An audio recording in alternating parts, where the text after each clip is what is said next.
Fox Sports. We are Baltimore. We are Ohio.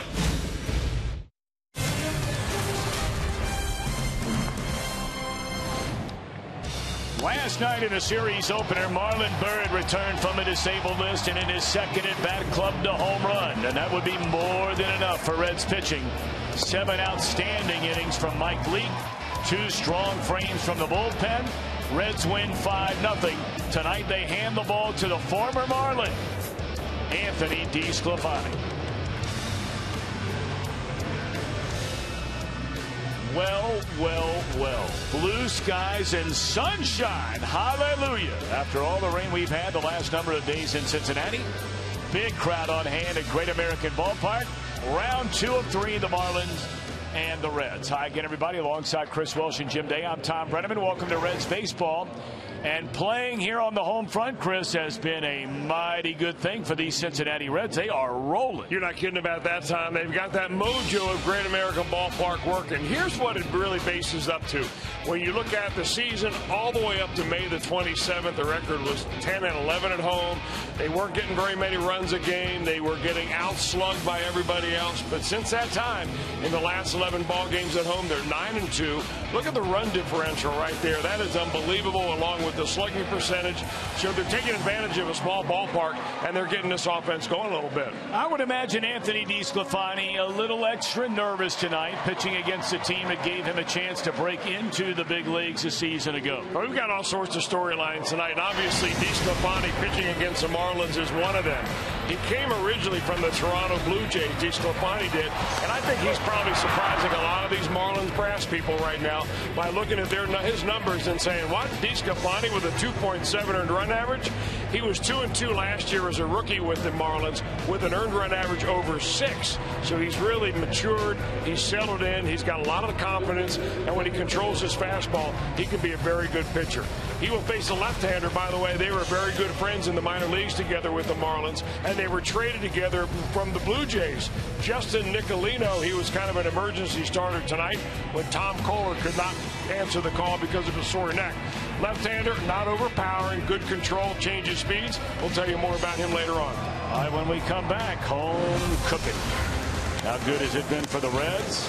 We'll give you some of the inside numbers with Jim Day. You're watching Reds Baseball on Fox Sports Ohio.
is brought to you by Cincinnati USA Regional Tourism Network. Stay close to CincinnatiUSA.com. By Chevy. Check out our award-winning lineup only at your Tri-State Chevy dealer.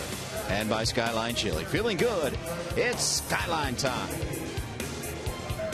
If you're heading down to GABP tonight, rain has moved out, but clouds will break some this evening as temperatures slowly fall through the 70s. Don't expect any showers or thunderstorms at first pitch for the 7th inning stretch or for the final out. If you're going to the game tomorrow, showers and thunderstorms will be developing, so enjoy a nice, quiet, but humid night. Enjoy the game on Fox Sports Ohio.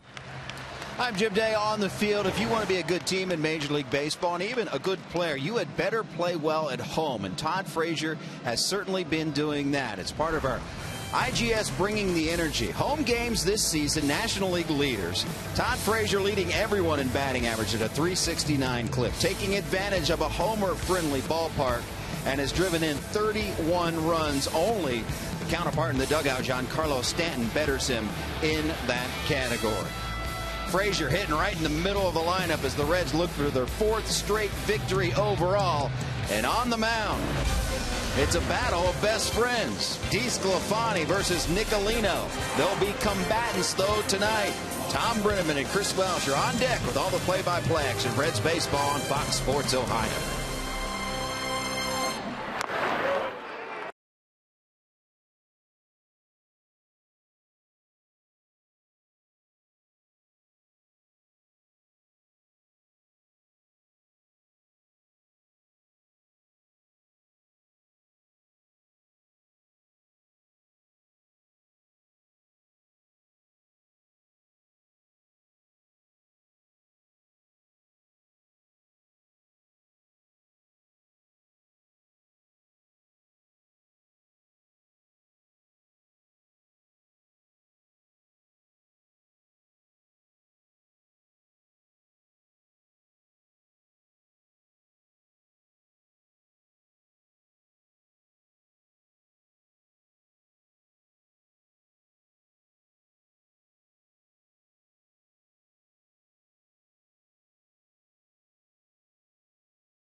Great American Ballpark, ready for game number 2 of this 3-game series, and the Reds are gunning for their 4th consecutive win, taking the final 2 over the Tigers before a series opening victory in shutout fashion here last night. And like last night, at tonight's game and through the weekend, we are participating in the Home Run Challenge. Every Reds home run in this game will raise $12,500 for prostate cancer research. And you can make a pledge if you're able. Just go online to homeRunChallenge.org. Marlins come in 11 games under 500, 29 up, 40 down. And Dan Jennings, their manager, his lineup reads as follows. D. Gordon at second, Dietrich at third, with Christian Yelich out in left field. Giancarlo Stanton, a big slugger, out in right. Ozuna in center, Bohr in first. Real Muto behind the plate. Echevarria, the shortstop. And Nicolino is on the mound. As Chris mentioned, very good friends, Nicolino and Red starter tonight.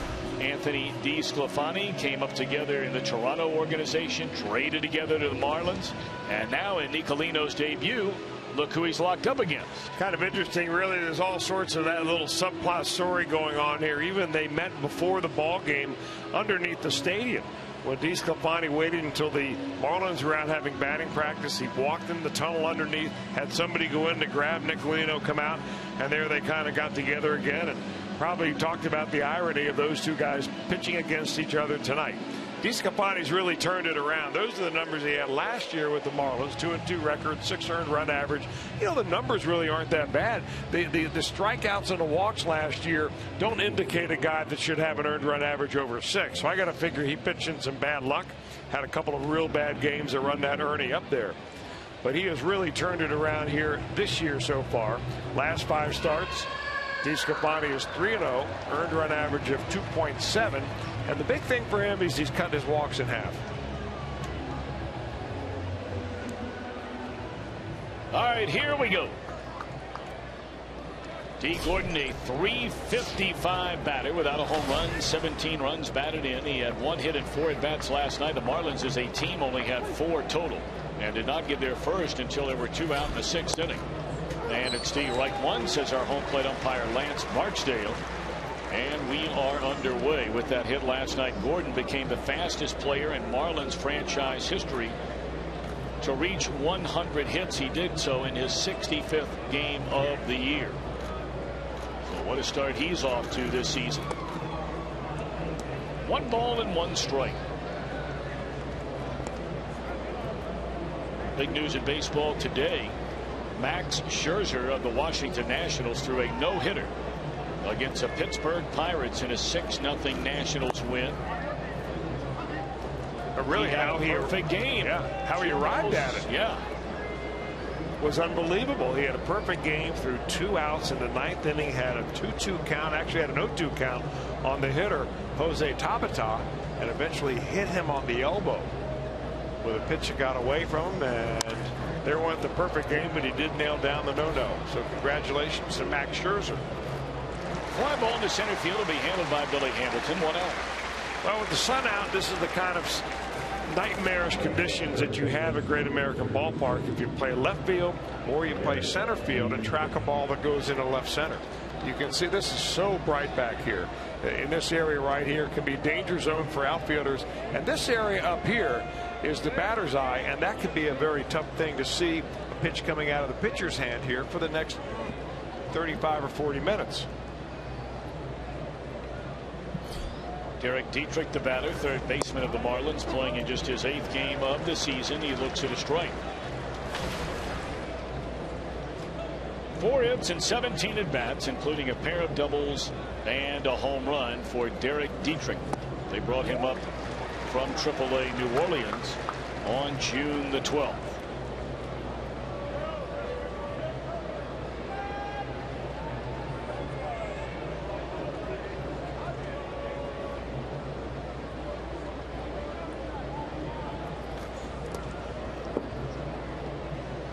And that one hit Dietrich on an 0-2 pitch.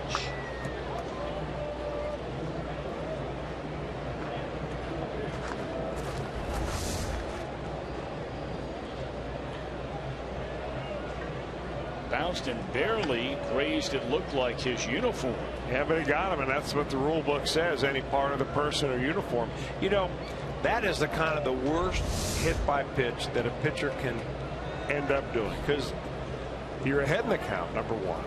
You don't really get him good. I mean, you're going to hit a guy, you want to kind of get him good. You don't want to just brush his uniform. I mean, that is just that's like saying, hey, I don't really feel like pitching you. I'll just go let you go to first base here. And in this lineup, of course, you're always pitching to the number 4 man in the lineup, Giancarlo Stanton, who's in the on-deck circle. Christian Yelich batting down in the order from where we saw him playing his first full season as a rookie a year ago when he was primarily a leadoff hitter. They like him now in more of a run producing spot, and he's hitting number 3. Starting to swing the bat better for the first time all year long over, well, really about the last 3.5 weeks, where he's been a .283 hitter over that stretch. And that's just to get his batting average up to the current .233. 1 ball and 2 strikes.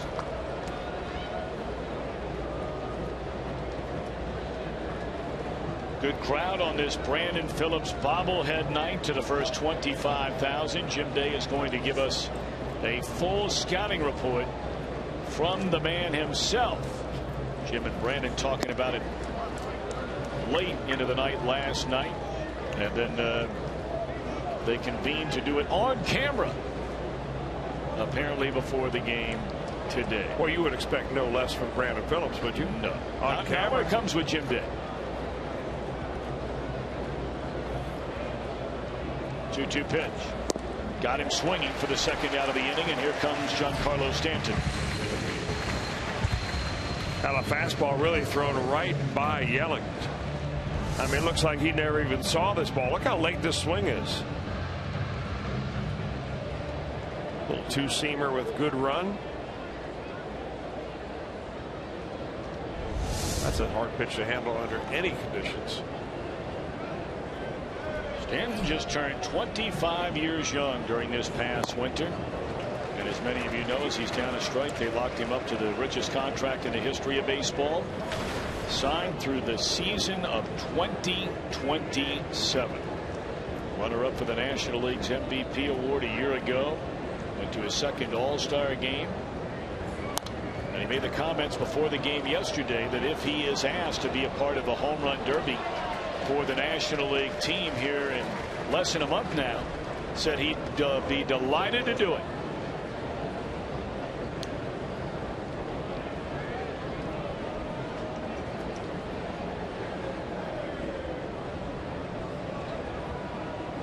Oh, 2 pitch. Soft liner at Brandon, and the inning is over. A good start for DESCLAFANI. Reds coming to bat. Major League debut for Justin Nicolino.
Brian Price's starting lineup is presented by Meyer.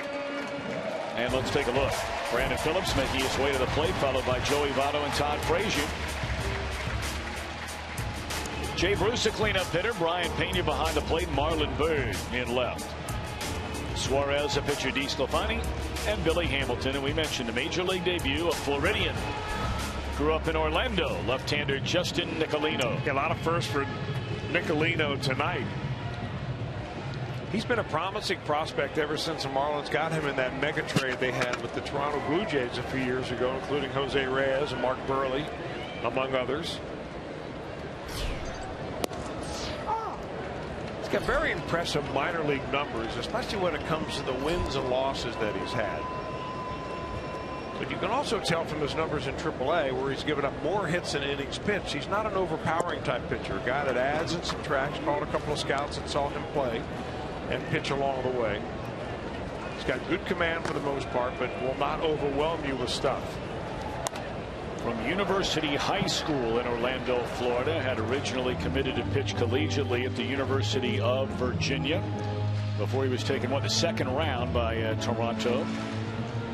You know, that's the kind of trade, and we've referred to the Marlins time and time again, where you're going back to '98 when they dismantled the club that won the World Series in '97. There's a slow roller to the right side, and Phillips is thrown out by Gordon. Or when they did it again following their World Series win in 2003. This is the kind of deal you have to make if you're going to get rid of big-time name guys like Josh Johnson, Mark Burley, Jose Reyes. Now think if they had kept all of the players they received in that deal, you would have 3/5 of your starting rotation in Alvarez, DeSclafani, and Nicolino. You'd have 2 everyday players in Escobar and Echeverria. The only reason they don't is because they play the same position. And then you'd have a guy that can play pretty regularly for you as well in a couple different spots. If you follow baseball and you look at those 2 panels on either side, one side you recognize almost every name on there, and the other side, who are they?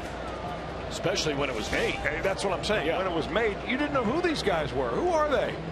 But they're the ones that eventually became the future for the Miami Marlins.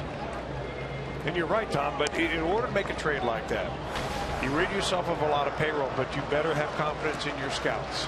And you better know who you're getting, and hopefully that you're getting guys that are not just hyped up prospects, but they're the real deal. 1-2 delivery, and it's taken outside and low to Joey Votto. 2 balls and 2 strikes. Joey at 295. A little animated in the batter's box tonight.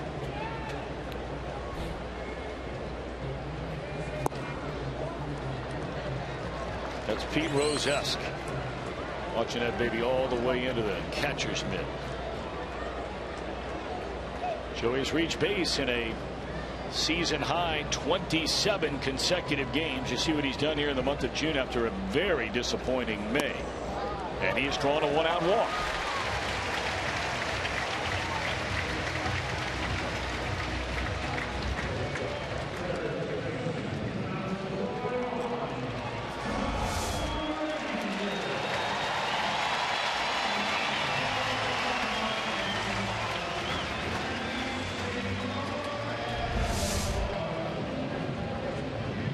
That's 28 straight games for Votto. Ties him with Arizona's Paul Goldschmidt for the longest active streak going on in the major leagues. And here's Frazier. Oh, he just got underneath it. My, oh my, those are the ones of late that Frazier's been hitting into the second deck. Instead, it lands in short left, 2 away in the inning. Marlins on defense, presented by Floyd. Same outfield as last night, same infield as last night. Only change on the mound.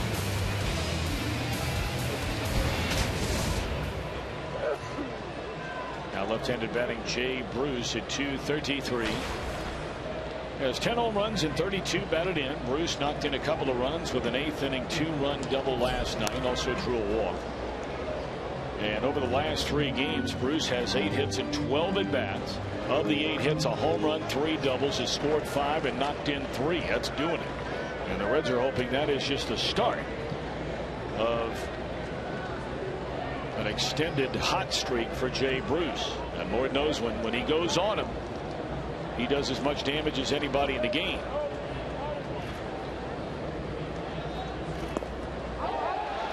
Votto will get into scoring position as a breaking ball gets away.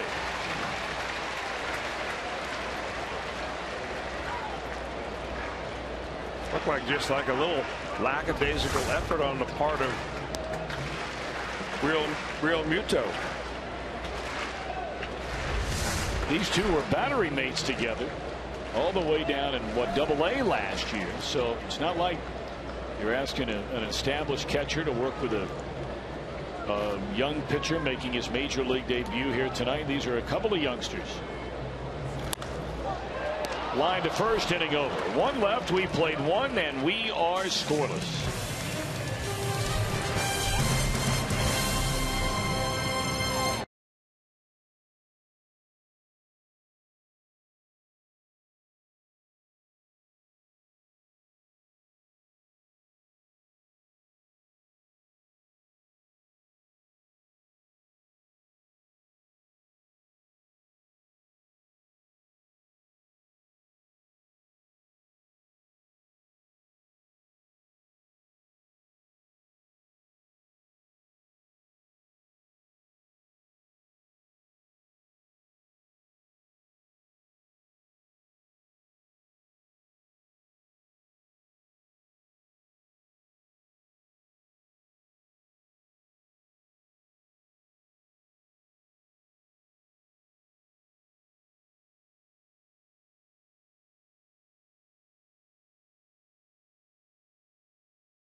Tonight presented by Ford.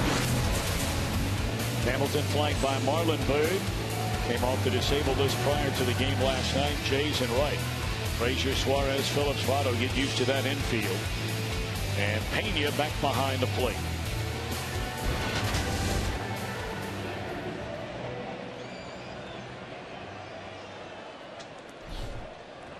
DeSclafani hit a batter on a 0-2 pitch in the first inning, but that was it. So now he'll face Ozuna, Bohr, and Real Muto here in the Marlins' second inning.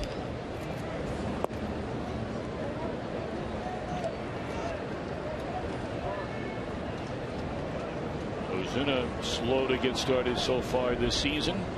4 home runs, 26 batted in, broken bat liner right at Marlon Byrd, 1 out.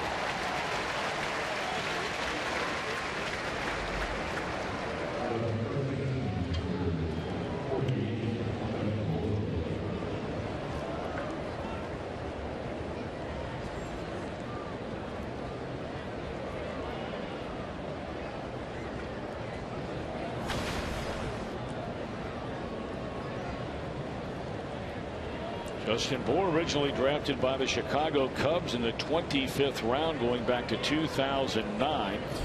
And then the Marlins made him a Rule 5 draft, which meant they had to keep him on the roster all of last year. He appeared in just 39 games. 5 home runs, 11 batted in this season, and the left-handed batting first baseman takes a strike. He's a big dude. I mean, watching him take batting practice up by the cage today, I mean, he is a monster. Makes that bat look like a toothpick. They have him listed at 6'4.5", 250 pounds. Seems bigger up close.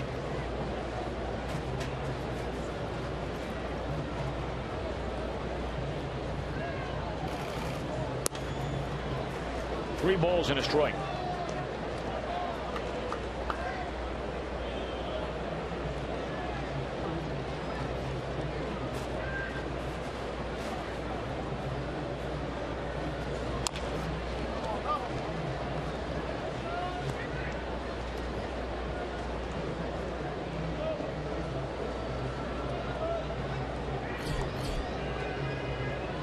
For a young man who grew up in the nation's capital and then played collegiately at nearby George Mason University. Of course, that school has made quite a name for itself in recent years in basketball through the NCAA tournament. 3-2 pitch on Bohr, and it's grounded to Votto. He'll feed the covering Anthony DeSclafani for out number 2 here in the second. If you're playing fantasy baseball, MLB.tv serves up real-time highlights and pitch tracking info on your out-of-market fantasy players live or on demand. Blackout and other restrictions do apply. Get MLB.tv tonight. Big crowds turned into a very nice evening. Had a ton of rain earlier this morning, and hopefully that'll be out of here for a while. We have not-whole tournament baseball to still be played, Chris.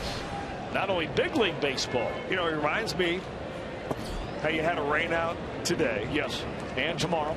So it kind of reminds me of the 1975 World Series. Right. All the rain that was in Boston enabled Sparky to bring back Don Gullett. Hope you have an ace like Don Gullett. You know, down at Schmidt Field, I was looking around for Bowie Kuhn. There's a nice stretch by Votto on a long throw by Frazier. Well done on both ends. Marlins gone in order.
And out the improved play of this Reds team, Chris, has been astonishing. You know, they had the 9-game losing streak, which really dug them a big-time hole.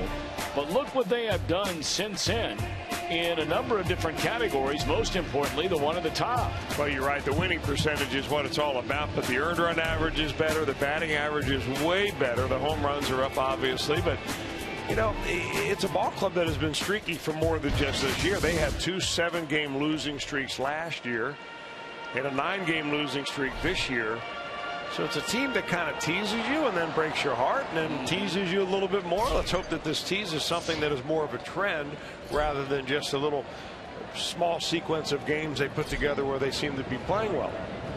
And obviously the overwhelming majority of their problems where they tend to, borrow your phrase, break your heart is when they leave Great American Ballpark. We showed you some of the numbers and the way they have played after floating 1 game under 500 through the first 3 weeks of May at home. And now they've ripped off 9 of their last 11, including 6 straight wins. But when they leave here, as we saw on the last road trip, you know, they lost 3 out of 4 to the Cubs. They did split 2 in Detroit. There's a bouncer to third, and Brian Pena is thrown out. But the bottom line is they're 10 games under 500 on the road. They're 6 over now here at home. And this is an important road trip coming up because, you know, no one's been talking about the Reds in any way, shape, or form being involved in a playoff hunt. The reality of it is they are 4.5 games behind the second wild card spot, and that is a team directly in front of them, the Chicago Cubs. It is not to dare suggest that the Reds are anywhere close to being what you would consider to be a playoff team, but the numbers don't lie. Here's a line drive into right by Bird for the second out of the inning. I mean, they find a way to rip off, you know, 11 out of the next 15 or 13 out of the next 20, and all of a sudden you might be real surprised by where you're sitting.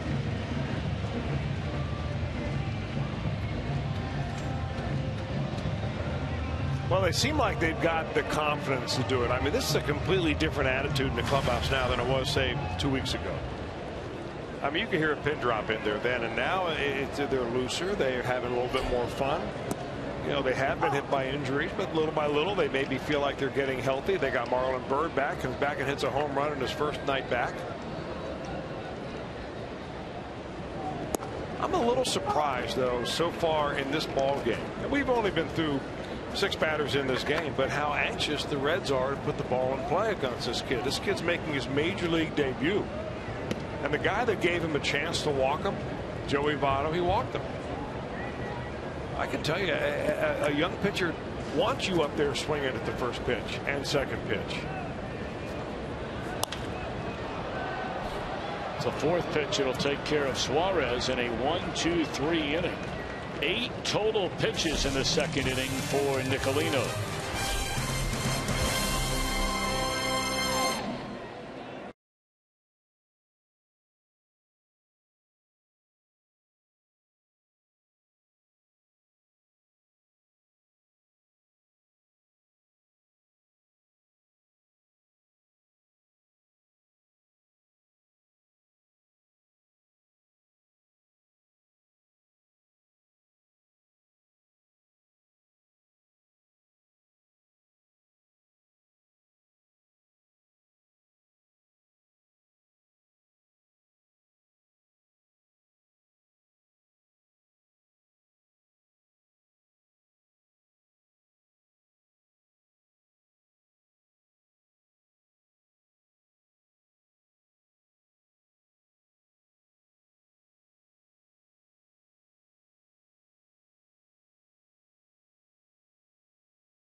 Side tonight, Joe Stewart from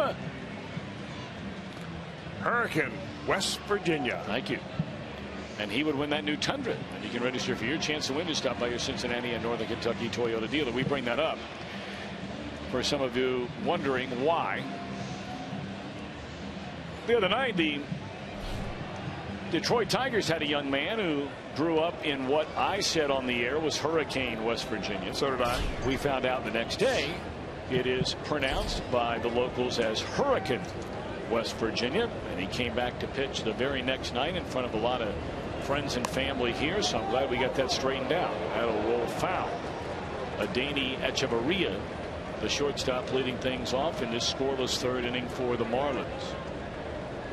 Now here in a minute we're going to dive into the archives of Tech Talk, the segment you did with tonight's Red starting pitcher Anthony DeSclafani.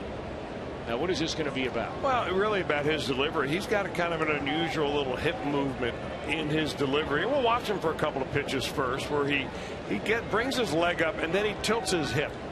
And that buys him time to get his arm going. Right kind of there. He straightens his leg out, hesitates over the rubber just a little bit. All pitchers have some kind of a trick. All pitchers that make the big leagues anyway, to help them stay as long as they can over the pitching rubber before they drive to home. And he does that little thing. He explained it to me in spring training, and it was very enlightening. I'd never heard it put the way Anthony DeSclafani put it.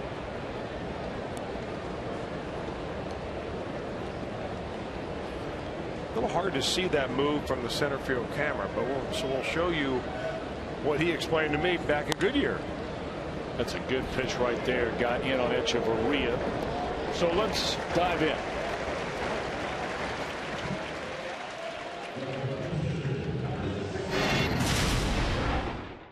So usually I like to lead with my butt. I'll kind of I'll kind of cock my hips a little bit and kind of lead my butt towards the plate. Just kind of helps me stay close. So breaking your hands and then leading.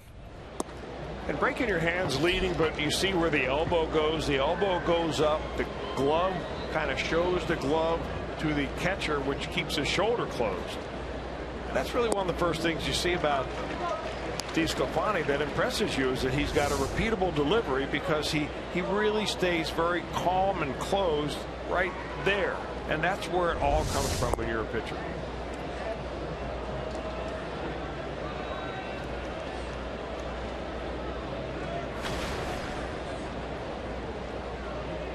First major league at bat, and this is his major league debut against his buddy DeSclafani, and Nicolino has gone on strike. His former buddy. Yeah, former buddy. Just dropped a slider on him.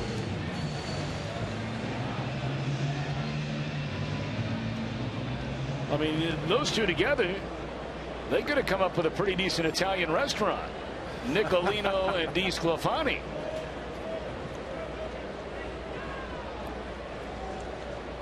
Or they could be sitting at the back table. Yes, they could. And red and white checkered table. With all the chairs facing the door.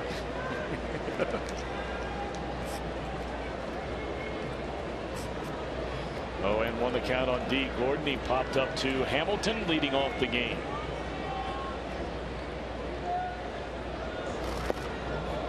Nothing at 2.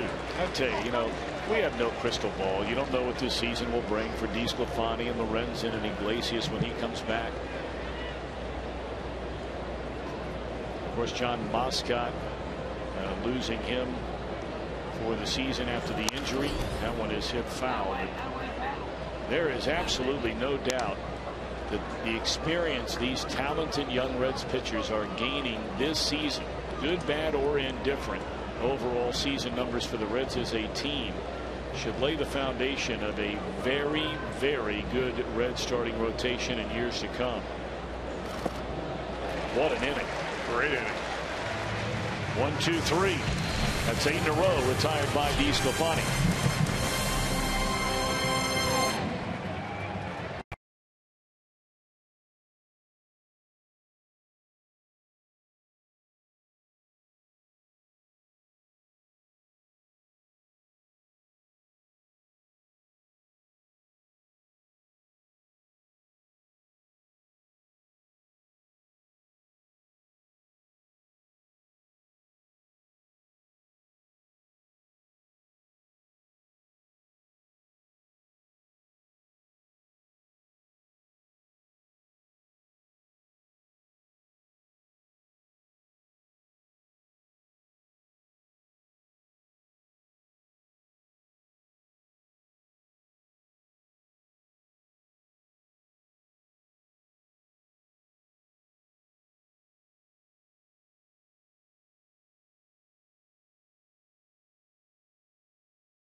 I'm Jim Day.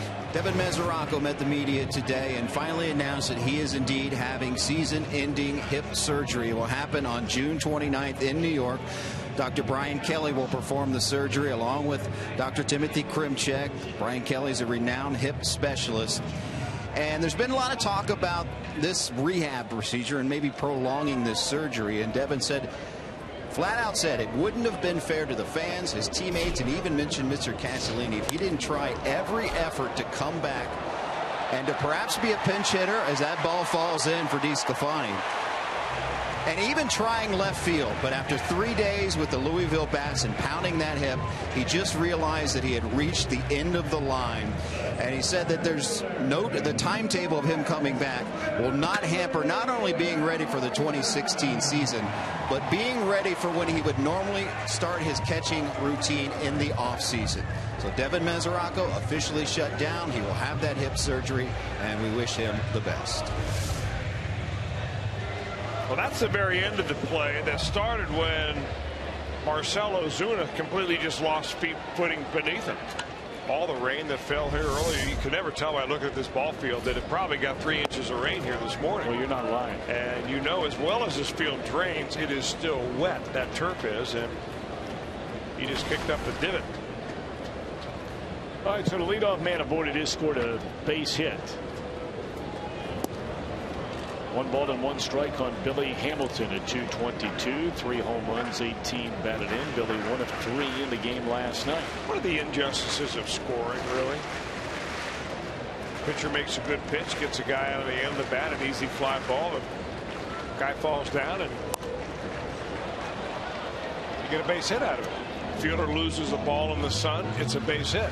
You lose a ball in the lights, it's always a base hit. Always going against a pitcher. Right, Disco? Except when you hit it. That's when of you course, like it. wow, of course, it goes without saying. Especially the pitcher hit. High bouncer into left field, a base hit. Here come the Redlegs with 2 on and nobody out. That is what you call a threat of the bunt hit. Because if the third baseman's playing back in a normal position, not expecting a possible bunt from Hamilton, this is a double play ball. Hounds it into the dirt, and it bounces right over the drawn-in third baseman. But shouldn't that be the very foundation of Hamilton's game? No doubt about it. You know, I had a long conversation, it's not long, but I had an extended conversation down around the batting cage when the Marlins were taking batting practice with Brett Butler. Very much type player that Billy Hamilton is. Of course, Butler from essentially a different era, but he made his major league money by being pesky at the plate, being able to lay down bunts, use his speed to steal bases. He was like a gnat that flies in your face and you just can't get rid of him. You keep swatting at him, and he elusive. He told me that should be part of D. Gordon's game. Echeverria the same way. Even Marcell Ozuna in center field has enough speed to play the game like that. To believe in the bunt. He made a great example of it. He says he went up to one of his players. He says, if you went 5 for 10, would you be happy? Oh yeah, 5 hits and 10 at bats. Yeah.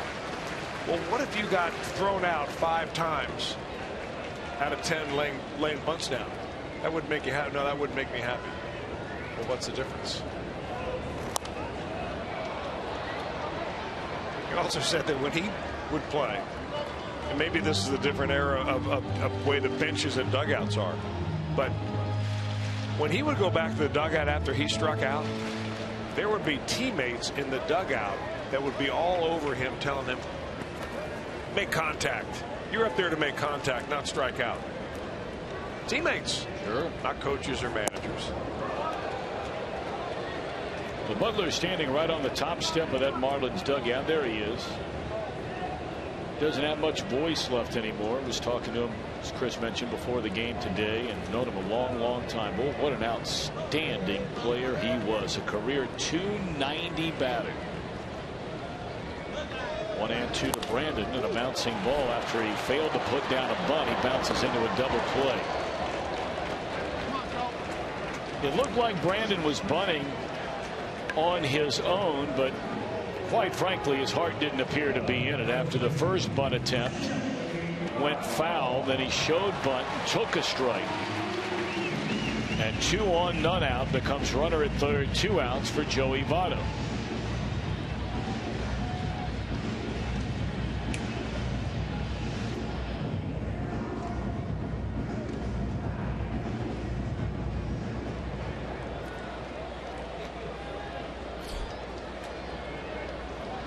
Joey walked his first time up and takes off the inside corner. Ball 1. Only 33 pitches in this game for Nicolino, and he's 2 outs deep into the 3rd inning.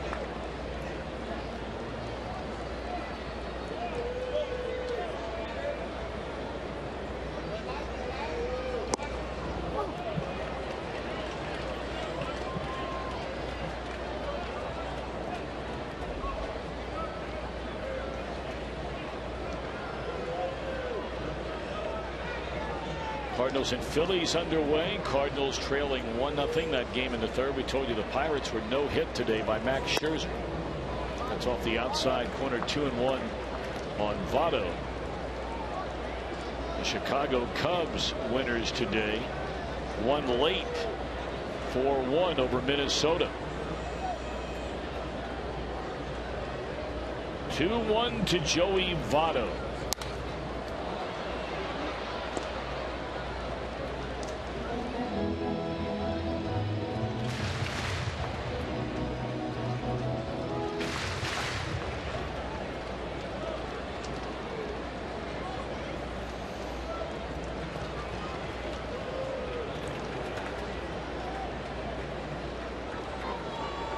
Runner at third, 2 outs. 2-2 pitch to Joey. Once more follows it all the way into the mid of the Marlins catcher, and it's outside and low, ball 3.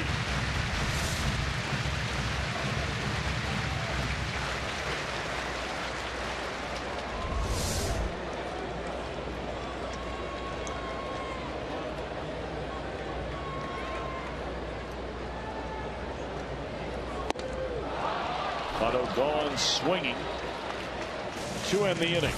2 hits, 1 left, and a 3, no score.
Action coming out to Great American Ballpark on All-Star Sunday, July the 12th. An exciting doubleheader.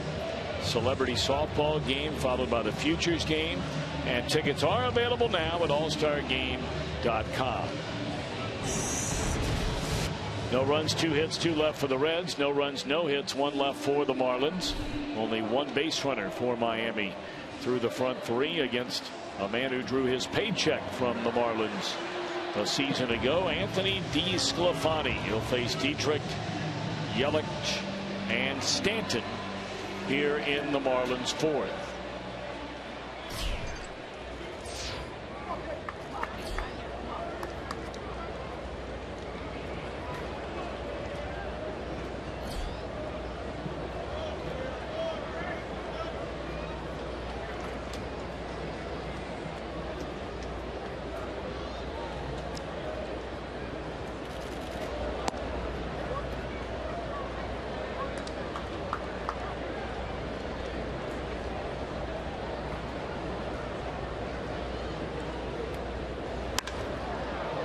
High fly ball in a deep right field, and that's the game's first run.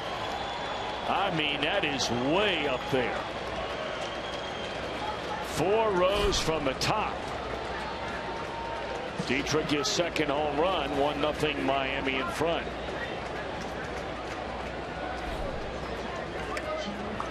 Boy, did that ball sound good coming off the bat. A little hanging breaking ball looked like right here after missing with a first pitch ball. Maybe a changeup. Yep, it was a changeup. Little circle change grip, and it just floats about waist high. And man, oh man, all you've got to do is put a good swing on that. Dietrich's got some pop in that bat now. Originally drafted by Houston, did not sign. 3 years later, second round by Tampa Bay, and was traded over to the Marlins in the Yunel Escobar deal. I mean, he's had minor league seasons of 22 home runs, 14 home runs, 20 home runs. So there's some pop in that bat. Well, he knows something about Cincinnati, I'm sure, because you know he's from Cleveland, Ohio, and he went to St. Ignatius High School. Oh, yeah. So they've been in many football battles with the best of Cincinnati for the state football championship. I think in recent years they've played both Moeller and St. Xavier for a state title.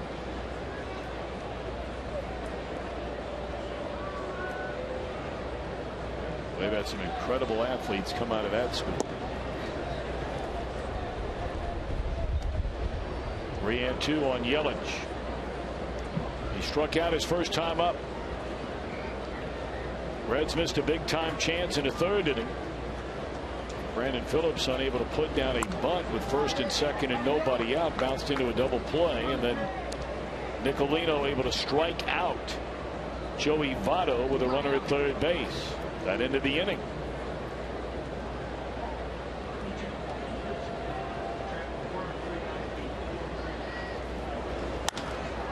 This ball in the air, left center field, and well hit.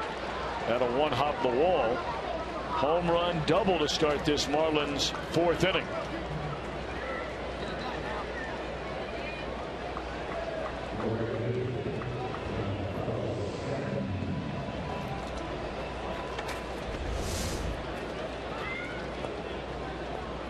Now, both pitches, if you remember where Dietrich's was, that was up, out over the plate. He pulled it for a home run, and Yelich decides to go with that one.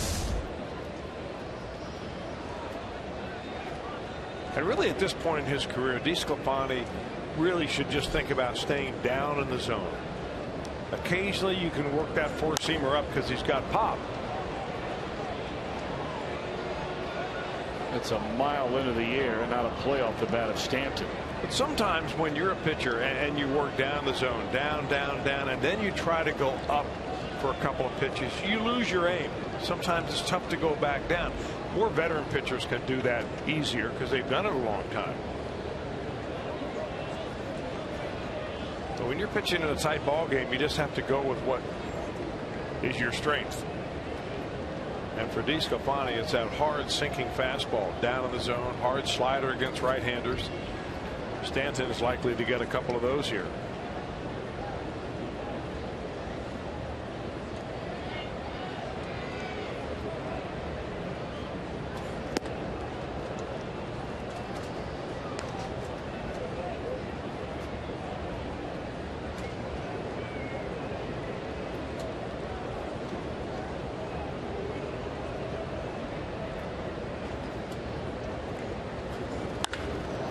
There's a rocket into center field, a base hit. They're going to hold Yelich at third base on the single by Stanton. Well, that's a scary hit right there. It didn't come all that close to hitting DeSclafani, but that ball was over the second base bag before DeSclafani even moved. I mean, hit like a rifle shot.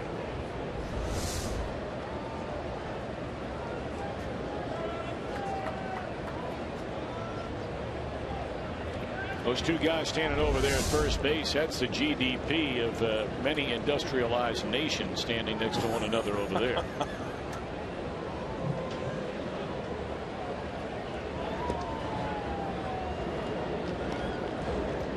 Every franchise has to do what it has to do and believes is the right thing to do. And every situation is different. We know the Red situation with Votto, and when they signed him to that contract, and as hard to believe as it may be, Giancarlo Stanton's contract dwarfs even Votto's deal. You know, you look inside the numbers, and you know, it's really an enormous risk that you're taking signing a player to the kind of contract they did. Last year was his first season where he really, you'd say, broke out. He had 37 home runs, knocked in 105. We documented he got hit in the face with a pitch in September. He's only 25, been in the big leagues for 4 years. That is popped up. Jay Bruce underneath it. This will not bring in the run. Yelich is not even standing on the bag. And that's out number one here in the inning. I mean, there are players that have put up numbers really far superior in multiple categories than Giancarlo Stanton. But again, every team situation is different. And the Marlins felt like, you know, their owner in serious hot water as far as his popularity is concerned among the Miami Marlins team franchise base. You know, he's built the thing up a couple of times, won a couple of World Series and torn it right back down. Tried to spend a fortune. You may remember a number of years ago, all those players that were in that deal he shipped off to Toronto, brought in Ozzie Guillen as a manager. I mean, they felt like, hey, here we go again. And he watched it for 2 months, and you have to at least admire the fact that he said, this isn't going to work. And no sooner did he sign those guys, he shipped them out of town. But then the whole debacle with the new ballpark and not spending any money on the team, and you know, you almost wonder if it was just a statement to the fans, along with trying to lock up a very good player. I think great is a stretch to call Stanton a great player. Well, the thing that we've paid like a great player. Well, exactly, Tom, and that's really the point, is that, you know, just because you pay a player a certain amount of money doesn't mean he's going to become a better player. He's only going to be richer.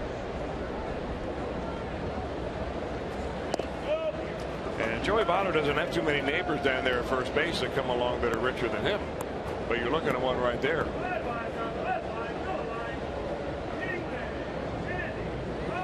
Think they're talking derivatives down there? Might be. They might be. Got a guy on the Chicago Board of Trade. And got a guy.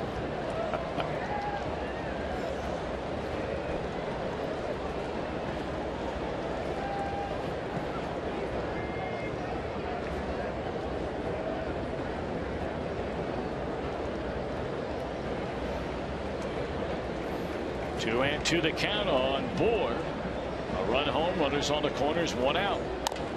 And a tapper over the mound will bring in another run. Phillips throws out Bohr, scoring Yelich. 2-0 Marlins. On to second goes Stanton.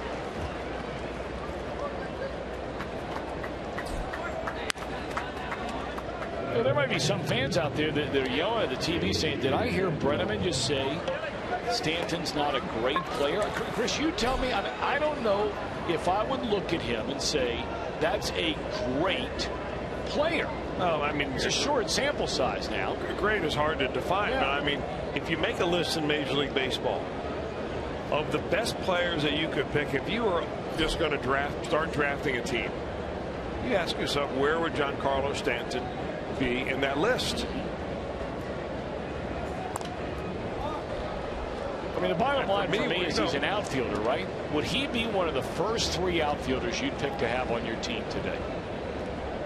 I wouldn't pick him before Mike Trout. Not a chance. Probably wouldn't pick him before Bryce Harper.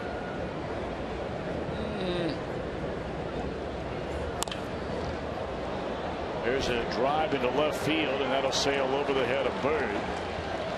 And this will be a double by Real Muto, and that makes it 3-0 Marlins. They did not have a hit in the first 3 innings of this game. They have 3 runs and 4 hits here in the 4th.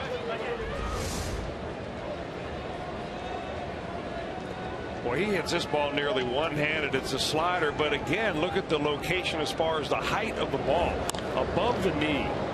And those sliders need to start as a strike and end up as a ball. And right now, it's just kind of rolling up there for Anthony DeSclafani.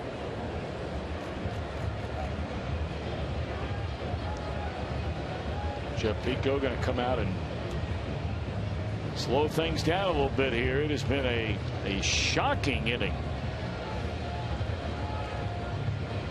compared to the front 3 for Mr. DeSclafani.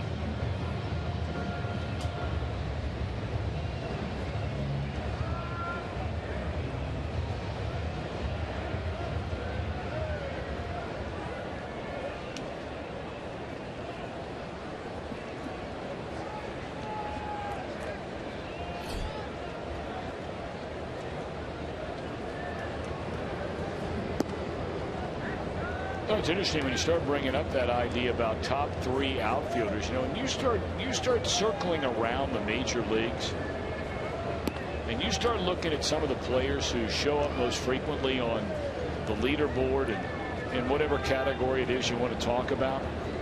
Now, one guy's name is not on that list. I don't know about you. I'd still take him ahead of Stanton as Andrew McCutchen. Yeah, but he did not get off to a good enough start where his numbers are where they normally would be. And that's debatable. You know, you can go back and forth on all that. But if you go from the National League and the American League, most of the big time numbers being put up around baseball here over the last couple of years are coming from infielders more so than outfielders. You know, you go up and down the batting average, you go up and down the home runs batted in. In both leagues, Stanton's name is littered all over, leading in home runs and runs batted in. But then you start circling around the American League, guys like Cabrera, Fielder, Kipnis, Goldschmidt, or in the National League here. But you know, you look at home runs, and you know, Trout's an outfielder. We mentioned him, but Teixeira. How about Michael Bradley? Having a nice year. Again, good player. Good player.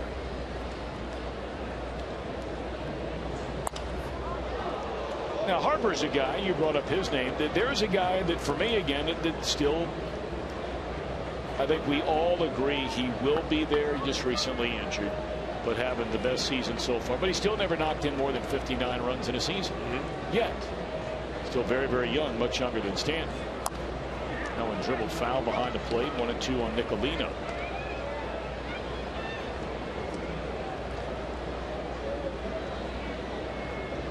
I hope people don't interpret this as us ganging up on Giancarlo Stanton. I hope you're right. I hope because you're it right. certainly isn't a case of that at all.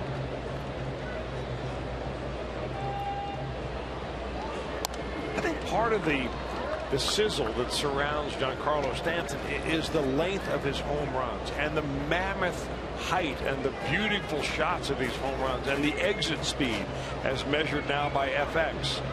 I mean, no one comes close really to hitting him as far as he does on such a consistent basis. But they don't ask how far you hit it. They ask you how many did you hit. And how many people are on base when you hit them.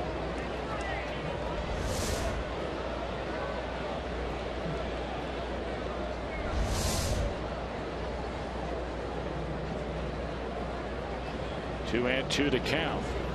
And a ground ball to short. And the flip will mercifully end the inning. 8 men back. 3 score. Reds have work to do. Trailing 3-0.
ABP on Fox Sports Ohio night at the ballpark. Happy to give away those Brandon Phillips bobbleheads tonight, and a special ceremonial first pitch before the game. Those are youngsters representing Fox Sports Ohio and the Community Organizing Committee. It's an all-volunteer group created to create exciting events for the community, and it's also leading up to the All-Star game with what's called Baseball Across the Region. Just as the Olympic torch for the Olympic Games is passed from city to city, here the countdown to the All-Star game will happen with a passing of All-Star baseballs throughout the region. It will touch hundreds of hands leading up to July 14th. Look for events throughout the region coming up to ensure guests and area residents leave this region with lasting impressions, and who knows, that All-Star baseball might make it through the TP Terrace Park. Ooh, now you're talking big league baseball. Hey, when are we going to get the Brandon Phillips scouting report on his bobblehead, Jim Day? Coming up very soon. Okay. Well, he's a master at teasing you. I think he does it on purpose. I think he does too. I mean, Tom's been waiting for 2 days here. Well, I mean, I saw Jim after he wrapped up the postgame last night hanging out with Brandon for a little while after the game last night, and I'm thinking to myself, we're going to get a really good scouting report. Broken bat, short left field, and that's the way it starts for the Reds here in the 4th inning, down to 3-0. And he continues to add and subtract, does Justin Nicolino. He had 2-0 count to Frazier there, and he just pulled the string on him and got Frazier out on the end of the bat.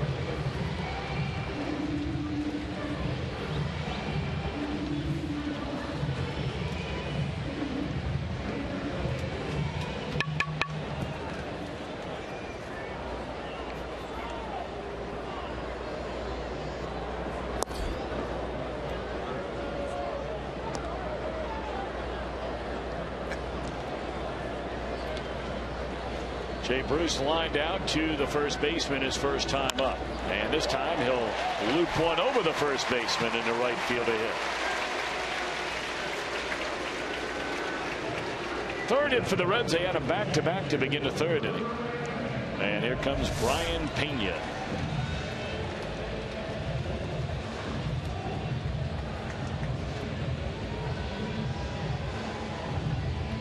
Pena coming into play tonight up over 300, and that was after that 4-hit night on Wednesday against the Detroit Tigers. He grounded out to third his first time up tonight. Down a strike.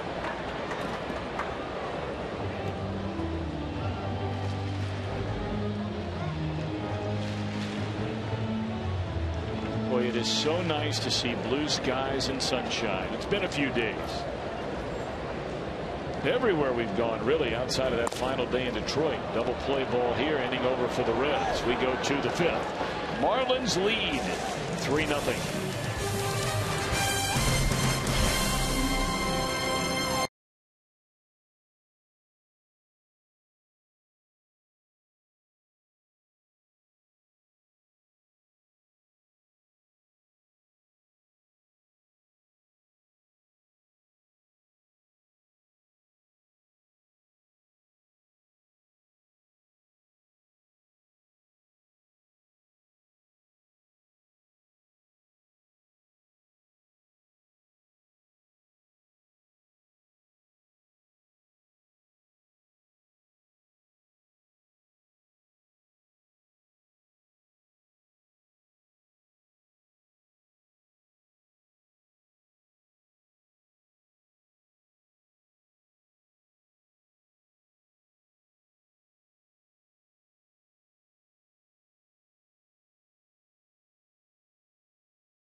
Brought to you by your local Ford dealer. Ford, go further.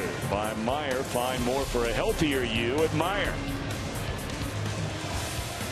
And by Cincinnati Children's, ranking 3rd in the country on U.S. News and World Report's best children's hospitals in America. Our steel power tool performer. Well, he has friends wherever he goes, especially here in Cincinnati. That's Lenny Harris. You go back to 1974. Most pinch hit at bats, most pinch hits, most pinch hit runs scored. Had 60 of those in 6 years with the Reds when he originally came up as an everyday player. Had a chance to visit with him. Chris, you did as well, for a long time before the game today. There is no doubt in my mind that you look down the road. Now there's a guy that one day should be and very well could be a major league manager. No doubt about it. That's a leader. Great sense of humor, but make no mistake about it. I mean, he battled the odds to etch out an 18-year major league career. Not all of them were full seasons in the big leagues, but I mean, if you hang around the major leagues for 18 years and you were never a #1 draft pick and you were never one of these can't-miss prospects, you just find a way to grind it out. Boy, he can hit a fastball, though. I mean, you talk about quick to the ball. As big and strong, not big, tall, but strong, thick. And, everybody in the baseball world has known him for a long time. He's always been a model of great fitness and good health. And then all of a sudden, a number of years ago, came down with a heart ailment where they had to cut him open. And I mean, he was showing me a scar today that runs basically from right around the esophagus area straight down the middle of his chest, because it had to get opened up right now. He told the story today of when he opened his eyes after the surgery. It was a very lengthy surgery, and he was out for a number of days.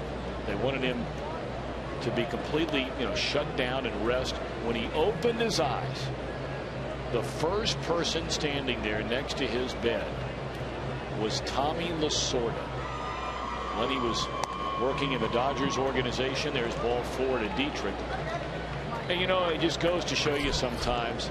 I think Tommy Lasorda, and we were talking about this with Lenny today, a lot of times the showman and a hot dog, if you will, if there is such a thing as a manager, and the bravado and all that kind of thing. But no one in the world knew that Tommy Lasorda was sitting there next to him in his bed the entire time, waiting for Lenny Harris to wake up. He said, well, it's about time you wake up. Let's get better because you and I got to go get something to eat. And he turned around and walked out the door. That was a really nice story.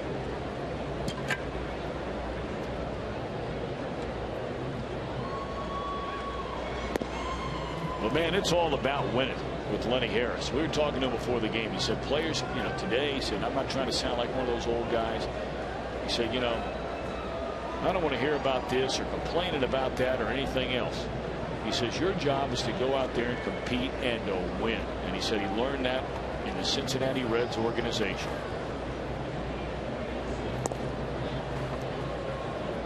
I mean, he was the guy that was coming up with that whole fleet of stars for the Reds. I mean, he was right there with them, the Larkins and the Sabos and the O'Neills and Eric Davises and all those guys.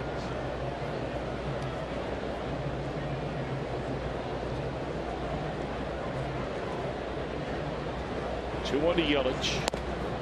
Now all of a sudden DeSclafani has fallen behind 3-1 after walking Dietrich in front of him.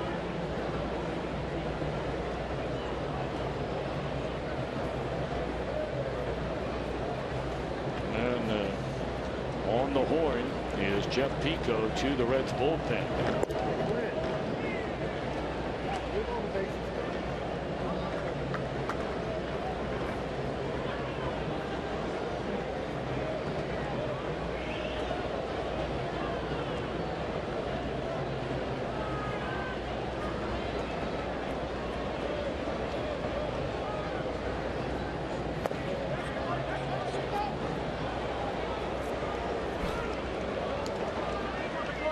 Looks like the one-time Florida Marlin Burke Badenhop will begin to loosen as DeSclafani walks two batters in front of Giancarlo Stanton, and that's never a good thing. Well, he's just making it tough on himself here tonight.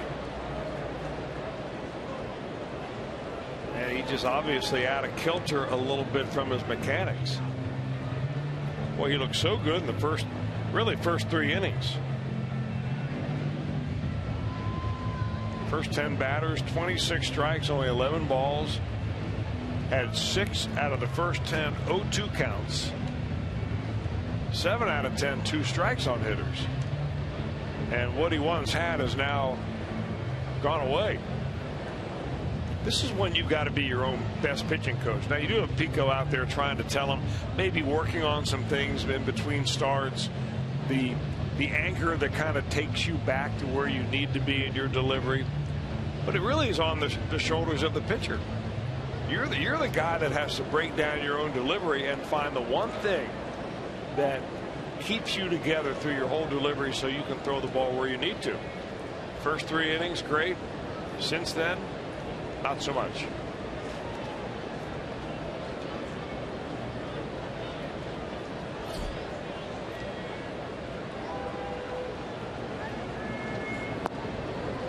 Ball 1 to Stanton. Boy, his delivery's gotten big. He's falling off to the side that you don't normally see DeSclafani do.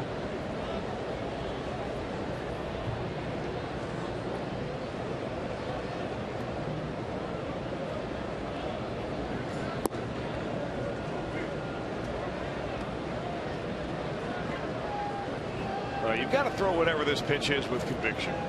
You got to believe in what you're going to throw is going to get him out. Even if you throw it right down the middle, you got to believe that he's going to pop it up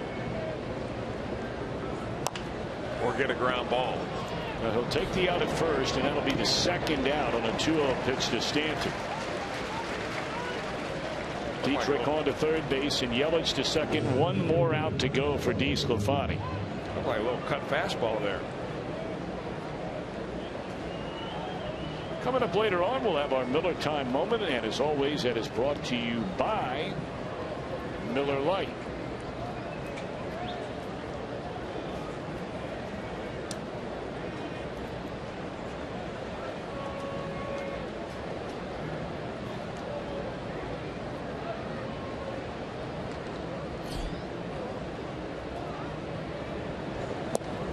There's ball 1 to Ozuna.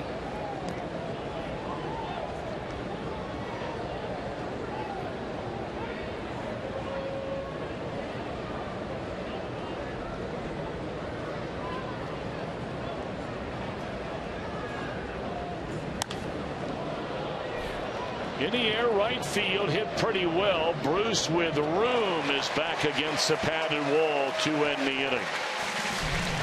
Middle of the 5th, Marlins lead by 3.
Anytime you have a bobblehead, you know, it's like a dream come true.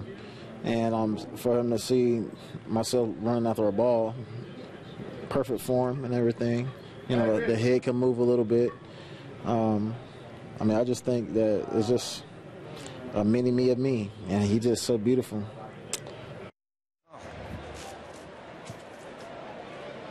Well, there indeed is your scouting report there, Tom Brenneman, and some bobbleheads are better than others. And, of course, Fox Sports Ohio proud to present that tonight. And what you didn't see at the end there, of course, Brandon Phillips kissing that bobblehead. Yeah, but I want to know if you kissed it. I did not. But, of course, if you caught that, he said, perfect form. Marlon Byrd, a one-hopper on the second pitch in his at-bat. And here, young Mr. Justin Nicolino has thrown 47 pitches in his major league debut. And the Reds are 1 out into the 5th inning.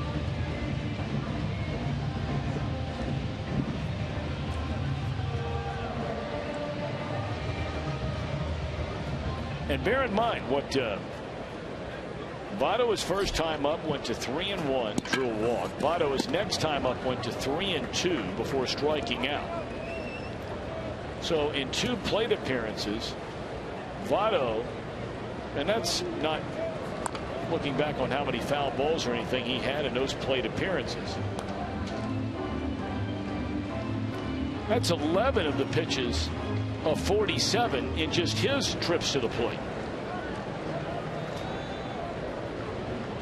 And I beg your pardon, he actually is responsible for 15 of them. Shot down the right field line.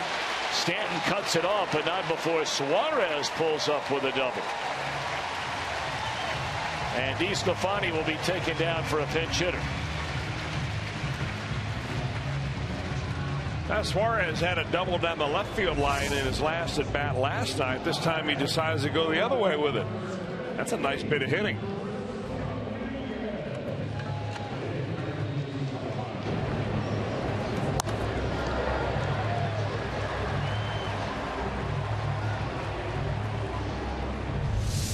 So DeSclafani against his former team, 5 innings, 4 hits, 3 runs, all earned, walked 3, 1 intentionally, struck out 3.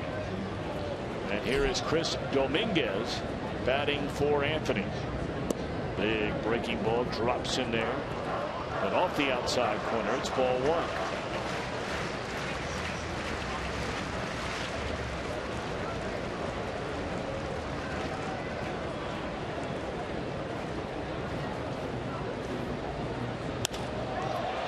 There's a drive into left center field by Dominguez, and over to get it is Yelich for the second down.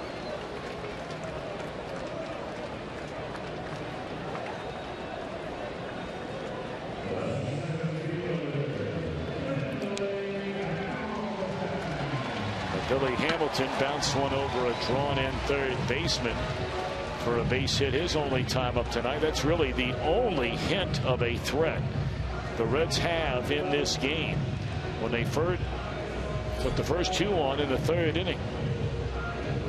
Brandon Phillips bounced into a double play, and Joey Votto struck out. Let's see if Billy can bring in the Reds' first run of the night.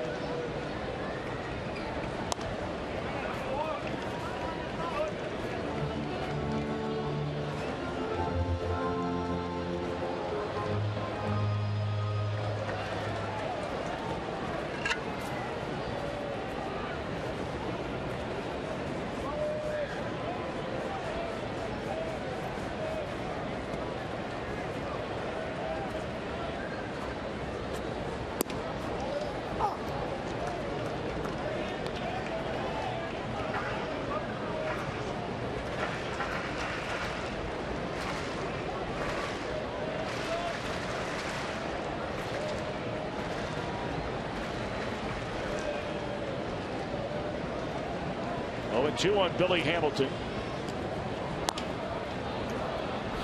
Foul ball.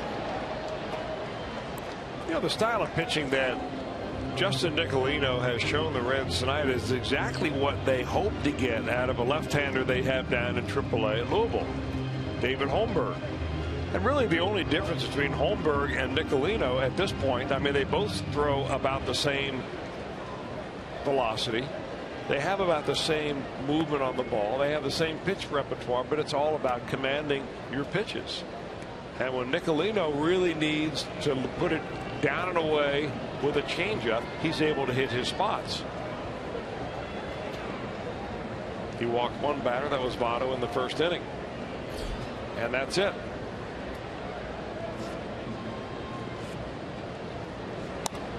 And he's not afraid of contact, because if you look at his minor league numbers, especially AAA this year, here's a guy that gets called to the major leagues when he's 23 years old, and he's giving up many more hits than innings pitched, which in AAA translates that this guy's hittable. He doesn't have a swing and miss pitch. His strikeouts are about 1 every 2 innings instead of 1 every inning.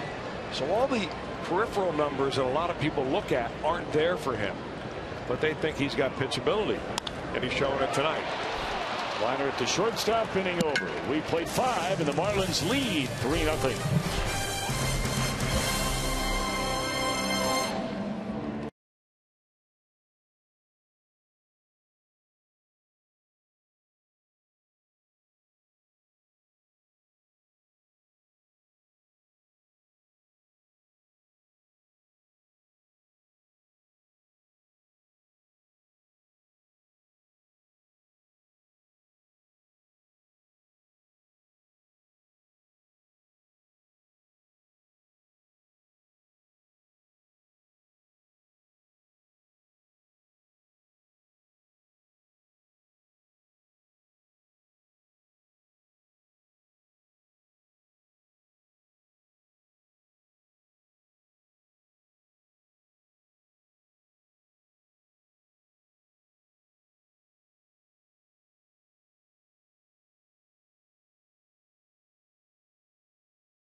Voting is exclusively online and available on your computer, tablet, and smartphone. Help select the starting lineup for the 2015 All-Star Game here in the Queen City. Vote Frazier, vote Votto, vote Phillips, vote Reds today at Reds.com. We heard from Reds COO Phil Castellini yesterday, and these shirts are floating around. Vote Reds. In fact, they're not only floating around in the community, they were on field today. The players wearing Vote Red shirts during warm-ups and batting practice today. There you see a group of them right there. And I got to tell you, it is a full-fledged effort to get some Reds into that All-Star game, particularly that guy manning third base down there right now. Well, the guy at third base is going to be on the All-Star team. Now, we still have some work left to go, and Todd's well aware of that. He's not the kind of player that's going to let up. Doesn't matter where you are on the calendar. He's going to lay it all on the line every single night. But, you know, sometimes you say he's going to make it. You know, you look at Matt Carpenter, who would be the leading vote getter, at least the most recent results. I don't think there's much doubt if Frazier is having the best year among National League third basemen, Nolan Arenado of Colorado would be right behind him, as there's a fly ball into left field. And then Carpenter. And sometimes, Chris, you know how it goes. You got to get a guy on a team, and the next thing you know, maybe you're a roster spot short. Maybe the manager wants to bring one of his guys, and then you're saying, I just went from being a lead pipe cinch to not being on a team. I don't think that'll happen here. No. But it has happened before. Sure. Bert Badenhop taking over now for Anthony DeSclafani. Happened to Johnny Cueto a couple of years ago. That's happened to one or two players every year. So it's not like it's only Reds players that are getting the short end. And you can expand the rosters to 50 and there'll still be somebody disappointed.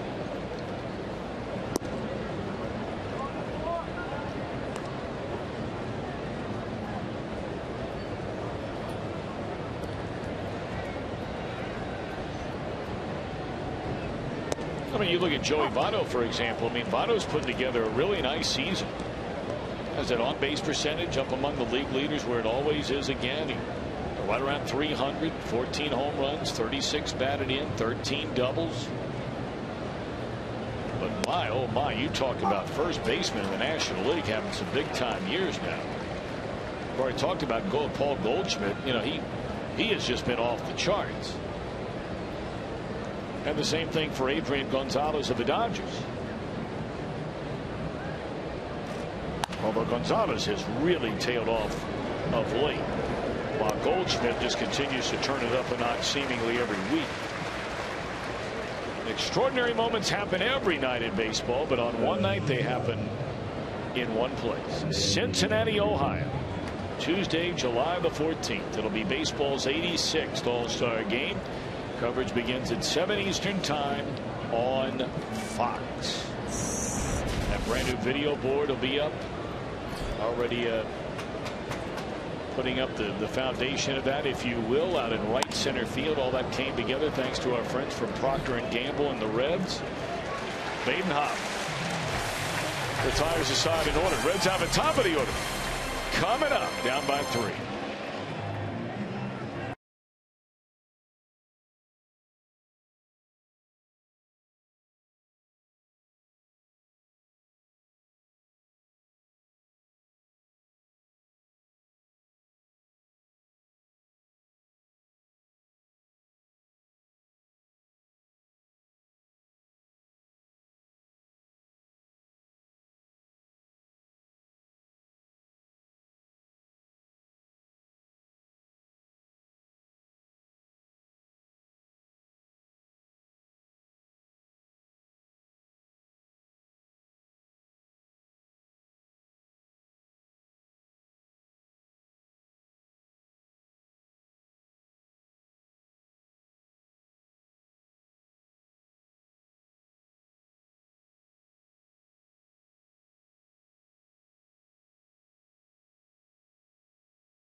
of the Fan Express to Great American Ballpark to root on the Reds.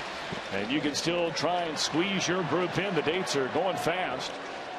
513-765-7600 to get your group signed up today. I want to say Storm Soccer. That might be the group from Lexington. Really?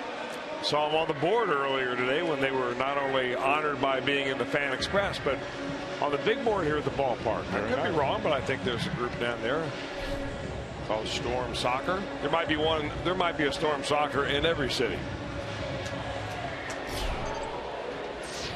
What's your team called? Cincinnati United. You mean soccer? No, I'm talking about your baseball. Well, yeah, it's just the soccer. We're everything. We're the Bulldogs. Bulldogs. Okay, that's a good name. And everything. Big.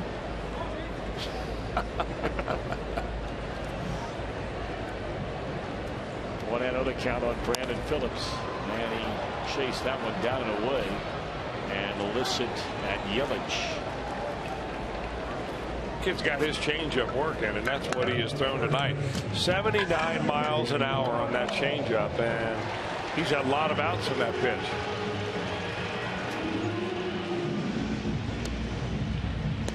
Very, very impressive so far. You know, Chris, that's something we talk about from time to time, and you know that the argument is made, and certainly there are a million examples, you know, where a pitcher's win-loss record, and you and I talk about it frequently, you know, is it really a direct reflection of how well he's pitched? You know, but sometimes you talked about some of those numbers, you know, allowing more hits in innings pitched. His strikeouts aren't all that impressive, but he's 42-17. Now, when you're talking about moving up the food chain inside a team's minor league organization, that doesn't mean every night that the guys behind you are scoring 6, 7, 8 runs. 42-17. There's certainly something to be said for that when you're thinking about bringing a young man up to the major leagues, isn't it? There's no doubt about it. I mean, some guys who have numbers like that just don't know how to lose. And if you look at his numbers even more, I'm looking at his AAA numbers this year for New Orleans. 4-3, 78 innings, 85 hits, 7 home runs. Not a lot of home runs, but a 2.8 earned run average. So he's pitched with runners on base. Now, I can't find out how many ground ball double plays he's had, but I would imagine he's got a boatload of them.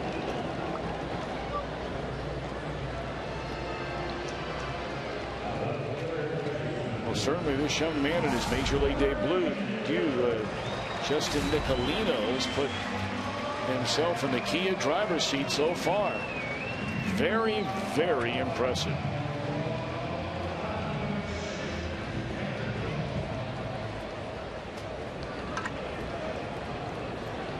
Reds have 4 hits. 2 of those came consecutively on a routine fly ball to center field by the pitcher DeSclafani leading off the 3rd inning, and were it not for Ozuna losing his footing coming in to get it, he would have caught the ball. Ended up falling in for a hit.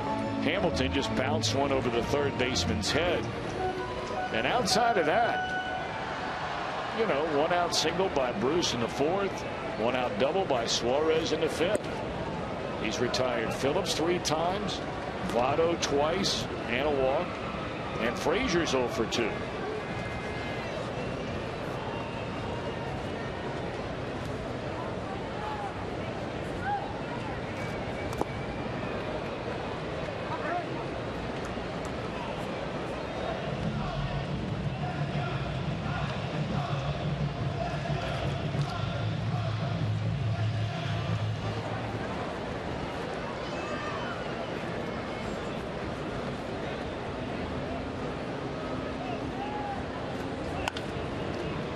Deep in the hole at short. Echeverria turns it loose. Boy, does he have a strong arm. Quick release. Top of the order retired in order. 3-0 Marlins in front.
Marlins only had one base runner in the first 3 innings, and then Derek Dietrich led off the 4th with a home run.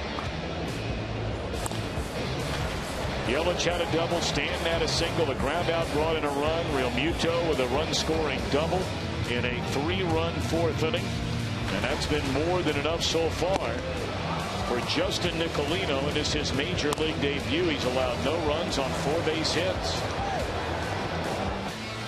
Making it look easy. The irony in the whole thing here, Tom, is that we've been talking a lot about the All-Star game here. You know, vote for Reds, get Frazier in there.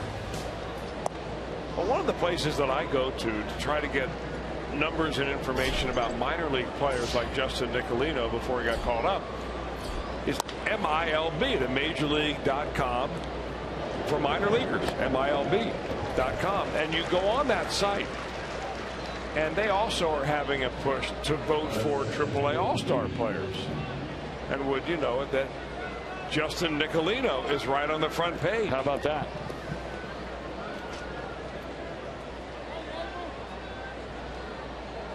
Who are some of the other names on the front page? Well, Corey Seager is one with the Los Angeles Dodgers. Right. Jesus Aguilar, who's with the Columbus Clippers. Of course, that's a Cleveland Indian, I think, franchise. And Barry Zito. How about that? The Barry Zito. Yes, the Barry Zito. He's pitching. And what a nice job by Bert Badenoff tonight. Faced 4 batters, retired all 4 of them.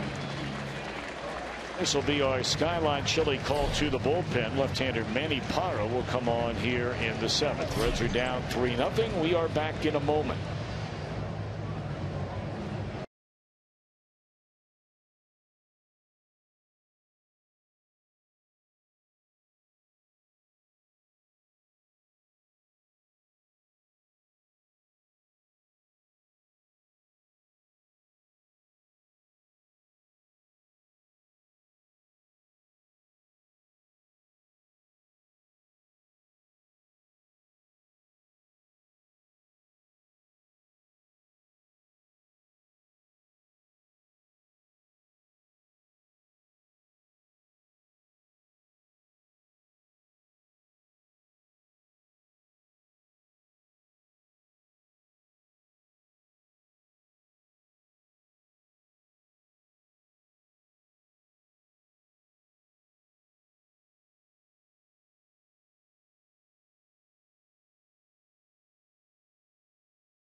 Global game changer. How about Manny Parra? He's retired all 21 batters, Chris, he has faced since he came off the disabled list. Well, he went on the DL with a sore neck. And he doesn't even know what it's like to pitch out of the stretch for real. He always pitches out of the stretch anyway, but I mean, he does it whether there's anybody on or not. He's not had anybody on base from a hit or any other way. Throwing strikes and getting it done. Reds are down 3-0. 3 runs, 4 hits, 5 left for the Marlins. No runs, 4 hits, 3 left for the Reds. Dean Gordon, a left-handed batter, and tries to bring it with him and rolls it foul. And Parra quickly ahead at no balls and 2 strikes.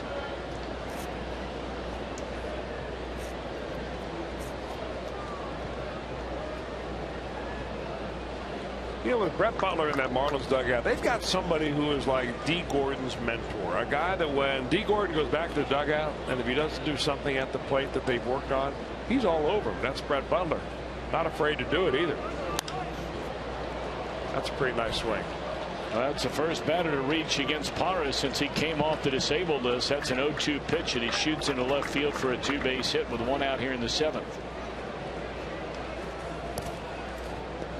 There are a lot of younger fans that don't remember how good a player Brett Butler was. That ball up around the letters right there. You get it down around the knees, and he doesn't do that with it. Butler originally came up with the Braves organization. He was only there for 2.5 years at the big league level, then went to Cleveland for 4 years. Was an outstanding player. He was stealing anywhere from 39 to 51, 52, 47 stolen bases. We mentioned a career 290 batter. Went to the Giants for 3 years and came down to the Dodgers really for the final 8 years of his major league career, outside of a short part of '95 with the Mets. Not bad for a 23rd round draft pick. No, and you know, it's like they talked about Dustin Pedroia. You know, big guys can still make it in the big leagues. Brett Butler, they have him listed at 5'10". There is no way. And he weighs 160 pounds.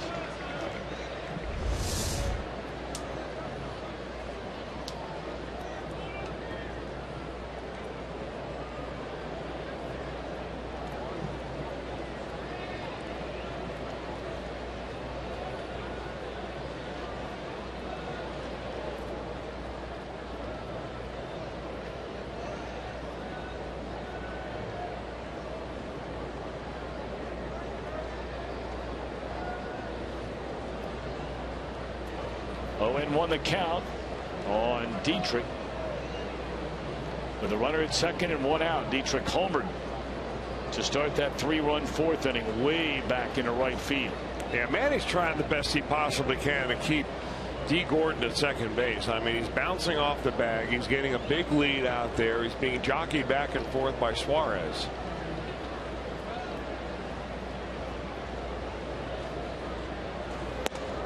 Most important thing here, though, of course, is to go after the hitter with good stuff. Second most important thing is vary your looks to second. Don't get into a trend where you look one time, turn your head, and then you go to the plate every time.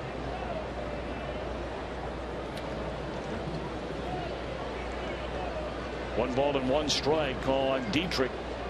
Parra again, a long look back. There goes Gordon. Got a big time jump, throw to third, and he is safe.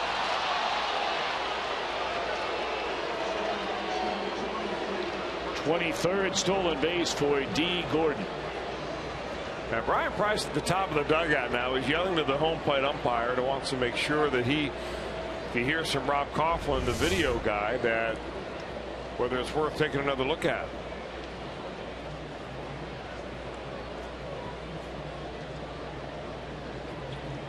I think they want to see the tail end of this, whether he came off the bag. See if they stay with this for an extra second, because Frazier stayed with the tag. That toe was on him the whole time. No challenge from the Reds manager. Gordon second only to Hamilton among National League base stealers. Infield in. 1-2 to Dietrich. Just off the outside corner with a fastball. You know, when you say it's not how many stolen bases you have, it's when you have them. This is a situation where that stolen base is very important. Changes the entire at bat for Dietrich. All he needs now is a fly ball to bring a run in.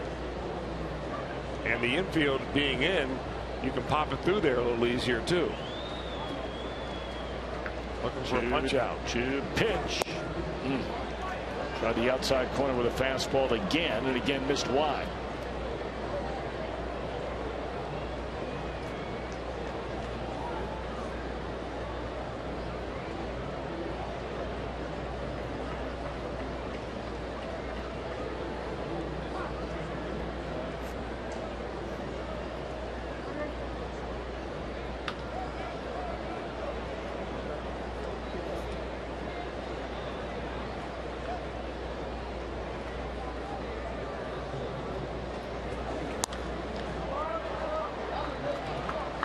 Fouling out of play. It remains 3-2 on Dietrich.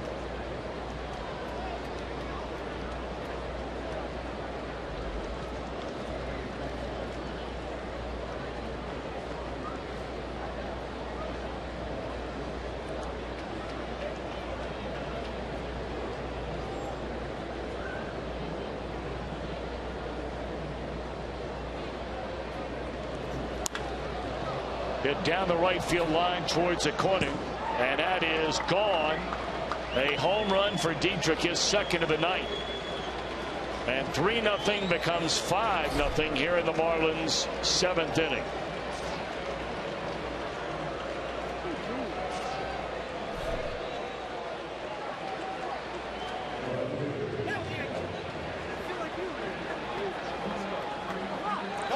Boy, he hung around at this at bat just long enough to get one that was hanging right there. It's a splitter. That's what Manny uses as his changeup. It's the first career multi-home run game for young Mr. Dietrich. I mentioned earlier the pride of Cleveland St. Ignatius High School.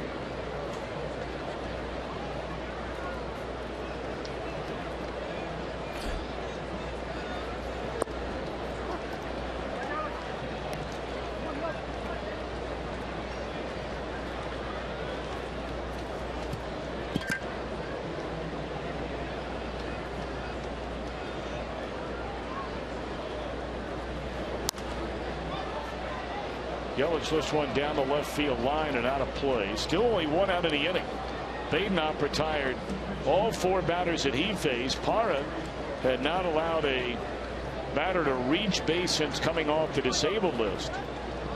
He got ahead 0-2 of D. Gordon, who shot one into left field for a double. Gordon stole third, and on a 3-2 pitch, Dietrich homers to make it a 5-run game. And now a fastball again is wide of the strike zone. 1-2 on Yelich. 1 of 2 in the game, a double, scored a run, has struck out and drawn a walk.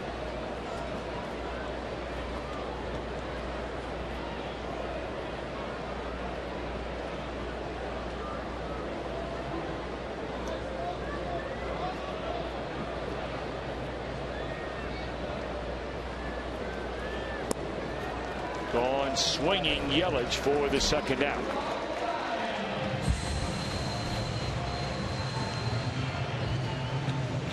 Now Brian Price will make the walk again to the mound, where he will bring on the right-hander Nate Adcock to face Giancarlo Stanton.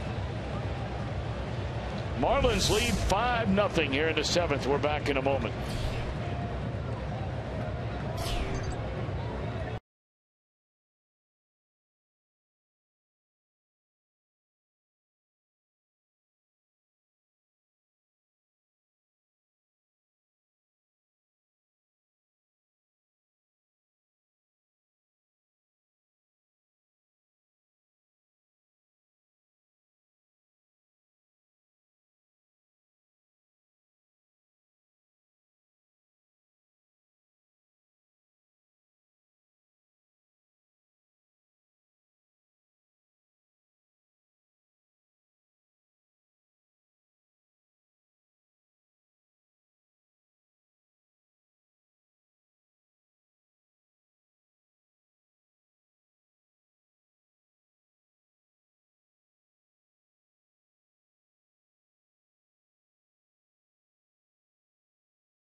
Ohio. It's presented by Ray St. Clair Roofing, and we take a peek ahead tomorrow, Father's Day.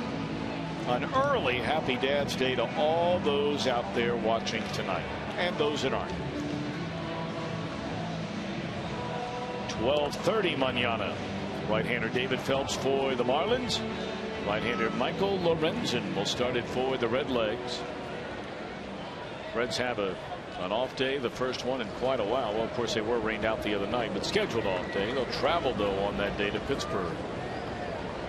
Johnny Cueto, Mike Leake, Anthony DeSclafani, the trio against Jeff Locke, Garrett Cole, and A.J. Burnett.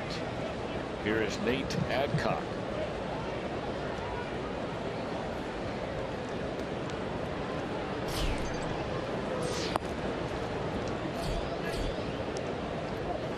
We mentioned where Nate is from. He's from southern Kentucky, down in Elizabethton. That's down around the Fort Knox area. He's got a whole contingent of family up here this weekend. Broken bat. Hamilton is there, and a nice job by Nate retiring Stanton to end the inning. The Marlins get a 2-run home run by Dietrich and lead 5-0.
Day destination tomorrow. Part of Family Sundays. Kids 14 and younger receive a Johnny Cueto poster presented by Arm & Hammer.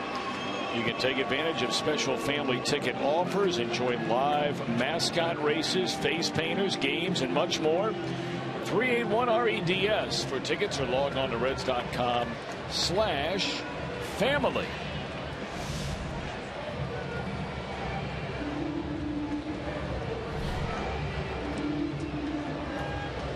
It has been quite a major league debut for Justin Nicolino. Here he pitches into the 7th inning. And now, after the second home run of the game by Dietrich, he has spotted a 5-run lead as he jumps in front, strike one on Jay Bruce. Bruce has one of the 4 Reds hits in the game tonight. Singled into right field his last time up.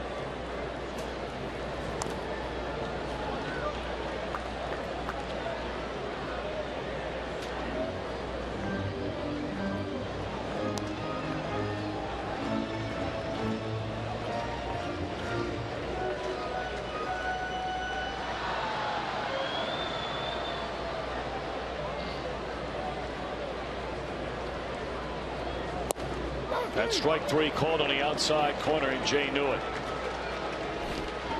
It's only the second strikeout of the game for Justin Nicolino.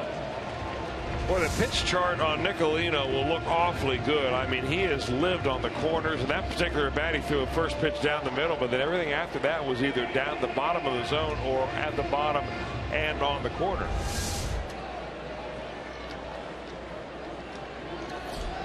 Now Brian Pena, he takes low and in. Pena has bounced out twice, once into a double play. Reds bats have just made a lot of noise here on the home front of late. Winners of 6 in a row, 9 of their last 11. But in his first major league game, Nicolino has been terrific, silencing those bats so far anyway. We're in the bottom of the 7th inning with 1 out and none on.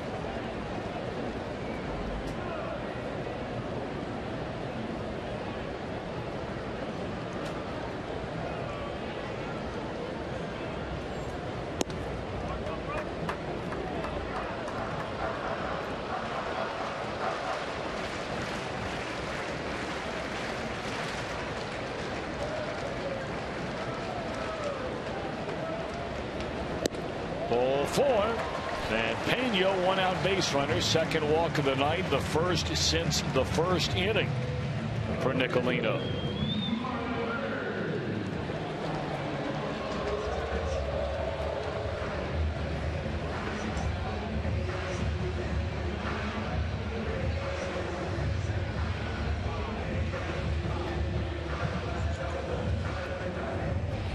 Nearly 37,000 on hand for this Saturday night in downtown Cincinnati. The last 2 times the Reds have had a runner on first base, Nicolino's promptly served up a ground ball that has turned into a twin killing.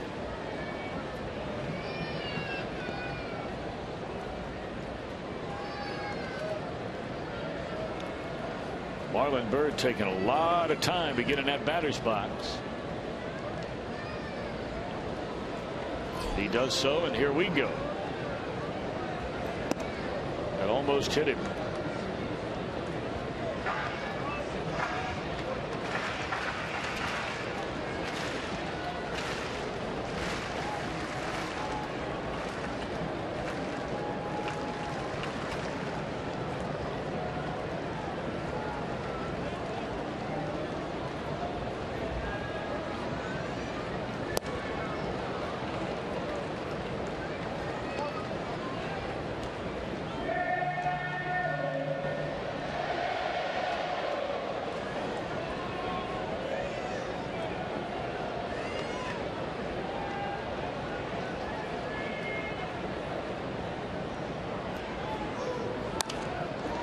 Bird dumps it foul and out of play.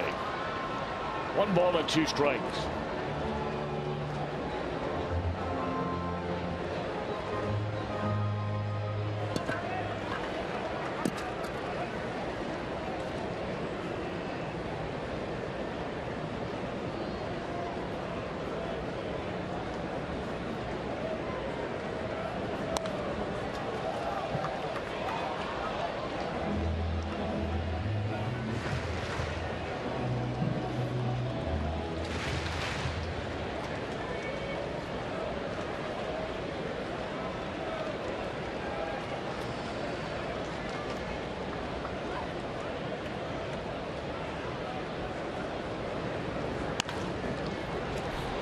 Dietrich can't handle the hot smash, and everybody's safe.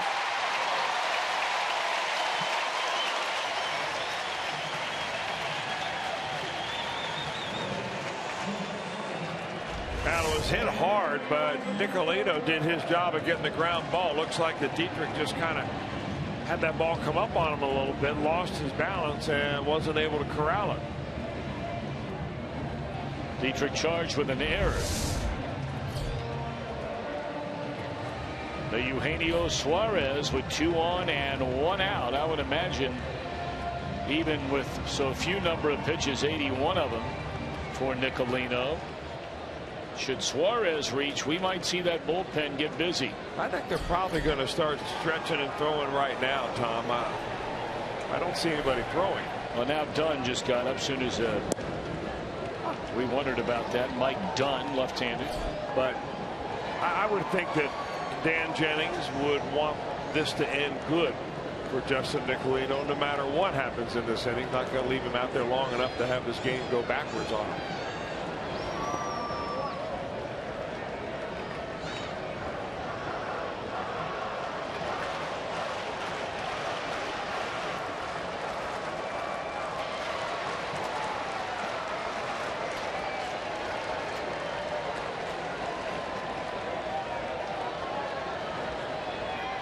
1 and 1 on Suarez. 2 on and 1 out, and there's a tapper down at third. Dietrich will made up for the boot.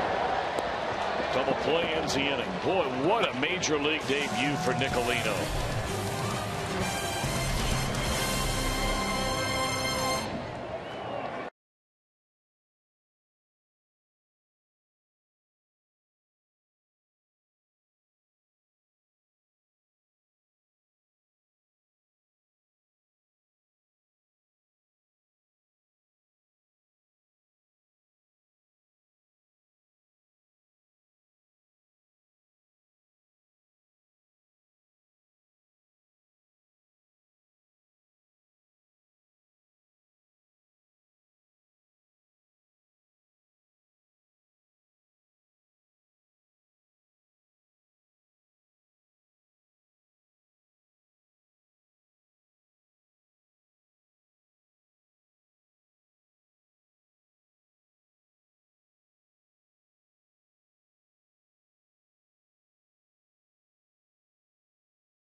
Edition, expanded Reds highlights. You'll hear from the manager before anyone else and more. It's Reds Live postgame. It's brought to you by Performance Kings Honda. I'm Jim Day. Attendance tonight 36,755. That means the Reds go over the 1 million mark in attendance in just 33 dates. That is the fastest that they've ever reached 1 million fans in just 33 days. The fastest they've ever reached that mark in the history of Great American Ballpark.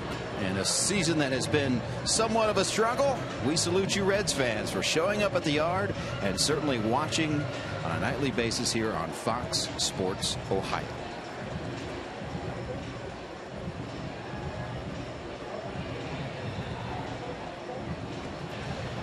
A salute indeed, Mr. Day. Thank you very much. Here's Nate Edcock. He came on to retire Giancarlo Stanton for the final out an inning ago.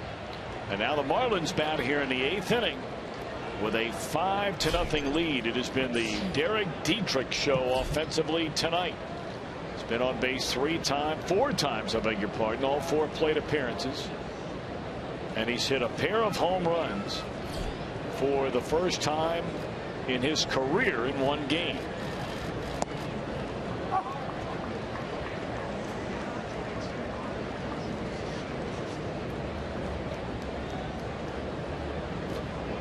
Marcell Ozuna 0 for 3 in the game, to be followed by Bohr and then Real Muto. Swing and a miss.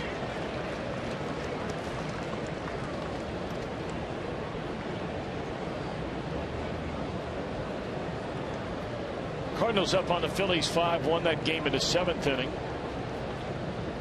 Mets and the Braves tied at 4 in the last of the 6th down at Turner Field. The Giants lead the Dodgers. That is a 6-2 San Francisco lead at Dodger Stadium in the top half of the 7th inning. If the Giants hang on to win that game, they would be a half game behind the Dodgers atop the National League West. San Diego and Arizona later. Diamondbacks hanging in there. 4.5 behind LA. That has to be one of the real surprise teams in baseball so far this year. The Diamondbacks are scoring a ton of runs. No doubt about that. I don't think anybody saw that coming. And it may not last.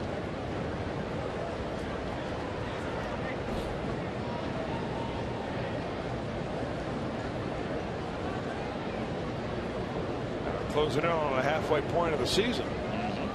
Got a week or 2 away.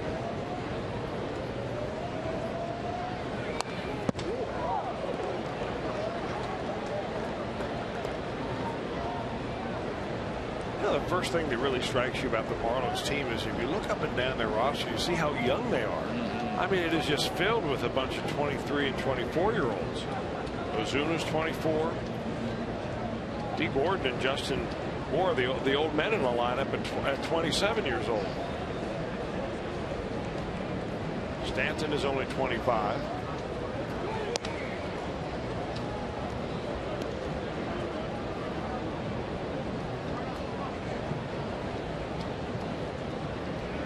Which is another reason, you know, we got into a pretty deep discussion of Giancarlo Stanton, but, you know, we're still looking at a fairly short sample size in a very young player with him. Sure. And baseball players typically don't hit their peak until about age 28. Nice breaking ball there by Nate Adcock.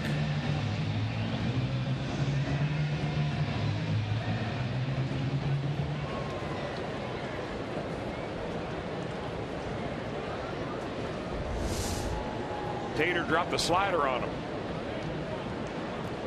That's what his friends call him. Is that what they call him? Yeah.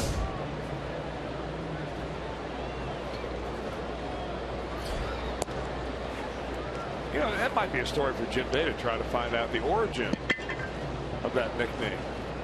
Tater.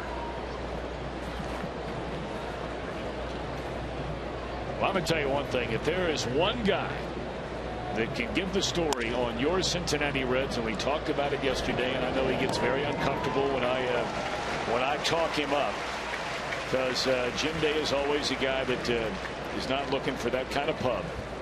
But I give it to him anyway, because you have to admire all the hours and the hard work and the relationships that he continues to build. It doesn't matter if it's a guy like Brandon Phillips among his closest friends, or it's a new guy like Nate Adcock. Of course, Joey Votto, we documented all the information that Jim was all over most of last year and again this season.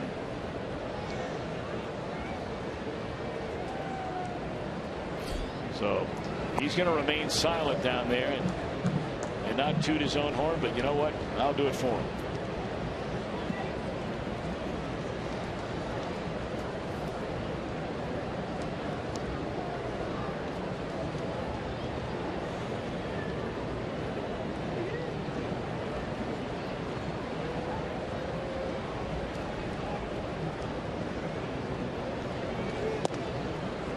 Two down for Real Muto.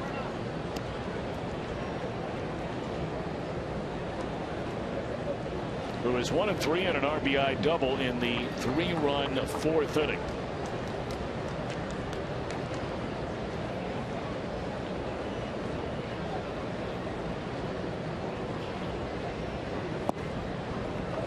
Real Muto, Oklahoman, born and raised, Midwest City, Oklahoma. 3rd-round draft choice in 2010. Played in 11 games at the end of last season for the Marlins. Jam shot pop up to Brandon. The Reds have work to do. They're trailing 5-0 as they bat in the last of the 8th when we return.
Has been brought to you by your local Toyota dealers, proud sponsor of the Cincinnati Reds.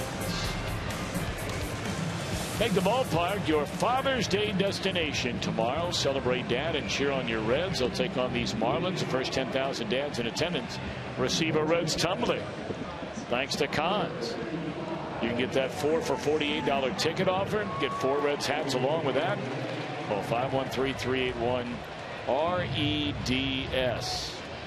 Well, the night is over in the Major League debut, and what an impressive one it was for Justin Nicolino. 7 innings of 4-hit shutout baseball. He walked 2, struck out 2, and leaves with a 5-0 lead, giving way to the hard-throwing Carter Capps. Not only hard-throwing, but a year older than Nicolino. Nicolino 23. Capps comes in. Will celebrate his birthday in August. That'll make him 25. From LaGrange, North Carolina. He was actually raised in Kingston or Kinston. Drafted originally by the Mariners in the 3rd round. And not only does he throw extremely hard, he's got an extremely unusual delivery. They're trying to tone him down a little bit, but this guy's got shoulders like he forgot to take the hanger out of his uniform shirt before he put it on. Well, you're right.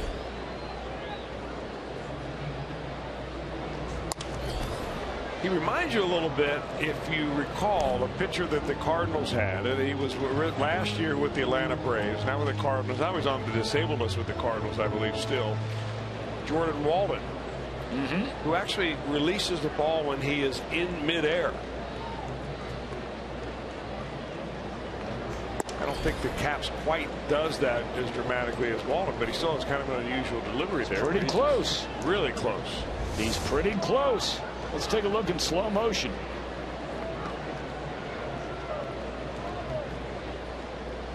He might be airborne. That one down the left field line. Is that a catch?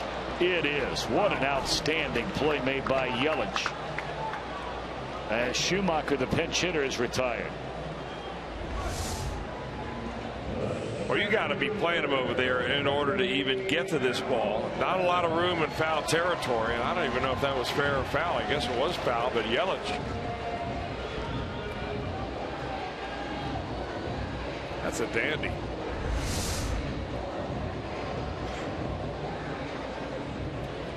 Let's slow this guy down a little bit and see if both feet are in the air. The only guy we've seen do that, as Chris mentioned, is Jordan Walden. I think the back foot kind of drags. Okay.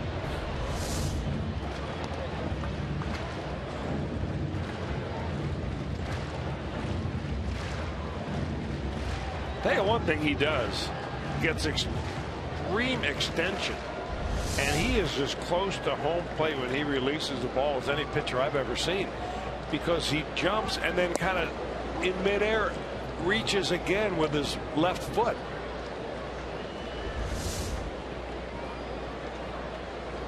Right there, and he gains himself another 6 inches or so. So, you know, you take the fastball that you see on a radar gun, which he can throw 100 miles an hour. But the real thing for a hitter is not how fast the pitcher throws, it's how much time you have from the time it leaves the pitcher's hand until it gets into the hitting zone. Chris, you make a great point. It is amazing how far his stride goes out there. He's almost hitting the grass. Yeah, and you'd never see that. Never.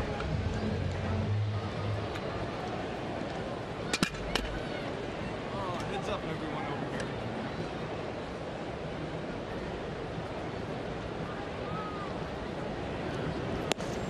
here. I tell you, his all-speed stuff's not bad either.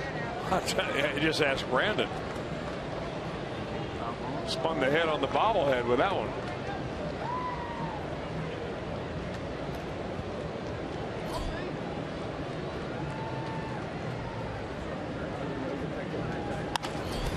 Ground ball by the mound, and Capps just an overwhelming 1-2-3 inning.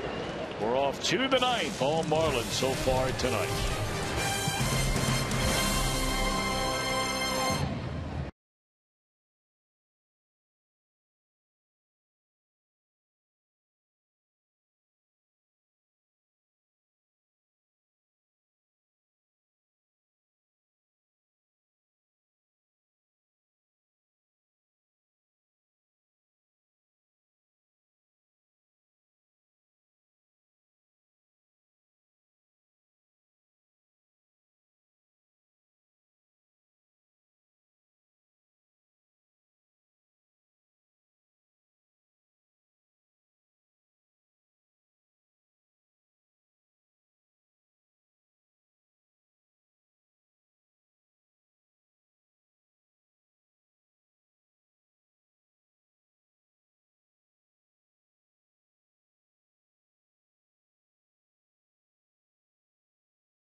Well, our Miller Time moment brought to you by Miller Lite. Max Scherzer.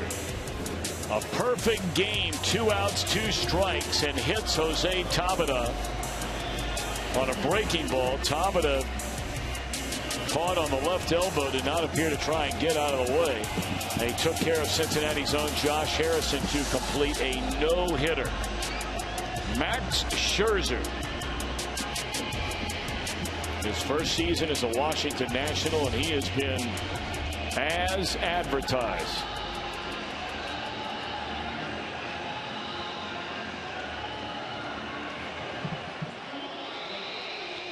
Carlos Contreras will come on and pitch for the Reds here in the 9th inning. They trail the Marlins 5-0. Nice job, real nice job by Nate Adcock tonight. A perfect inning in a third with a strikeout. The only hiccup, ironically, on the Reds relief corps tonight came from Parra, who had not allowed a single base runner of the 21 hitters he had faced since coming off the disabled list. He gave up a 2-run home run to Dietrich in the 7th inning. The first 3 runs charged to starter Anthony DeSclafani.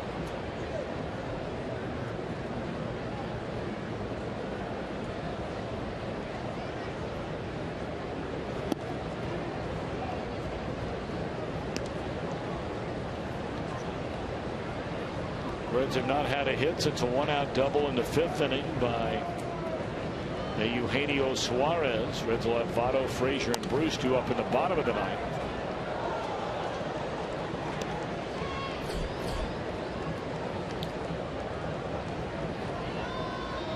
There's Ichiro Suzuki.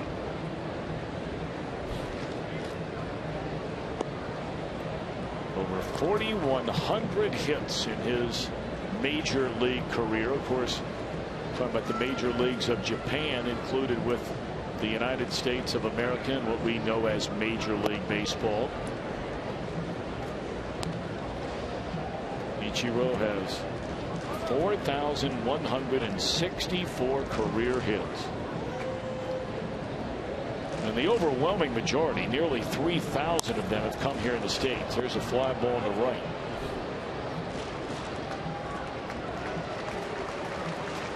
One out.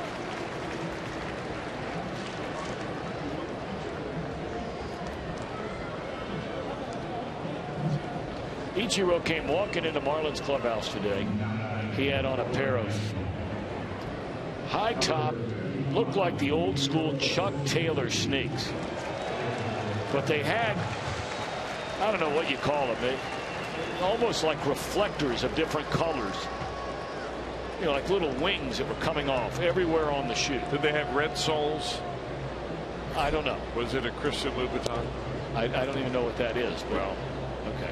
Is that a brand of shoe? Yes, it is. Okay. A high-end brand. I was getting ready to say. I don't have any. Okay. You sure? I'm thinking about selling my car and buying a pair. So it's that kind of price. Yeah. All right. Well, then that's what he had on. That goes to show you what I'm thinking about Chuck Taylor. You're telling me some pair of shoes that cost what, $5,000 or something outrageous? Yeah, I think they started about that. All right.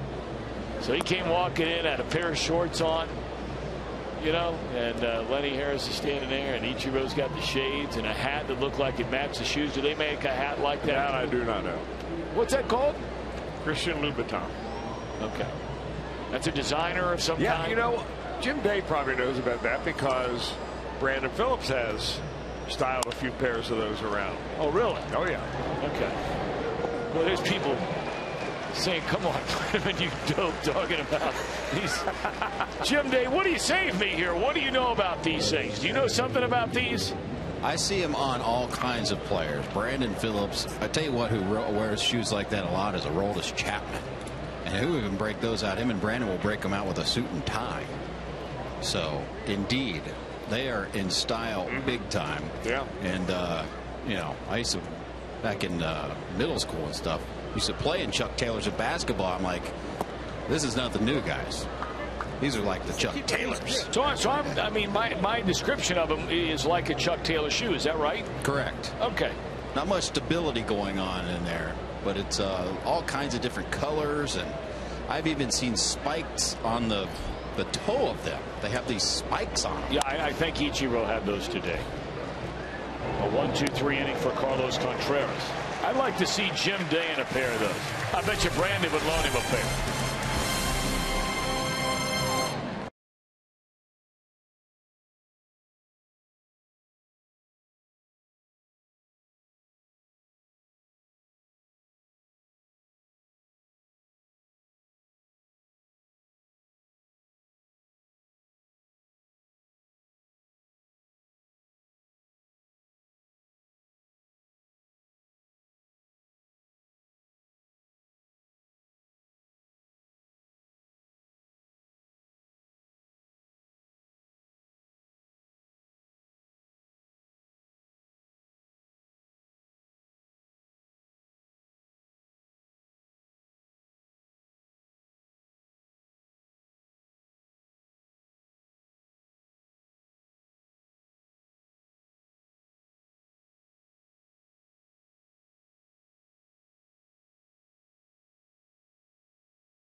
The Reds come to bat here in the last of the 9th inning. A.J. Ramos, 9 saves, 12 chances. This not a save situation for A.J. Ramos. Took over the closer's job after Cishek struggled early in the year.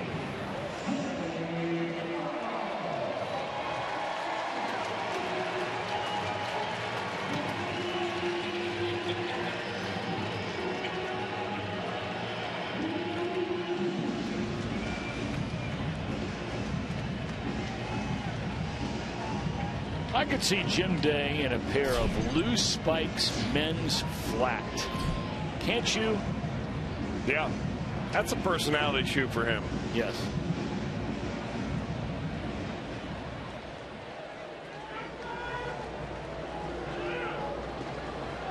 Yeah, you can pick up a pair of those for a cool $1,800. A pair of tennis shoes. Now, actually, the kind that I think I really see Chris Welsh in is the Chromac Beach Flat.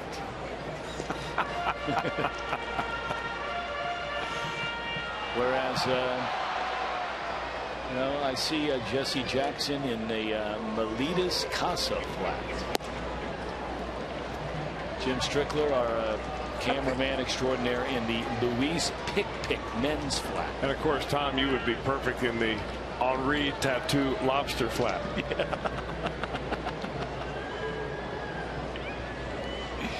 Yeah, very, very nice.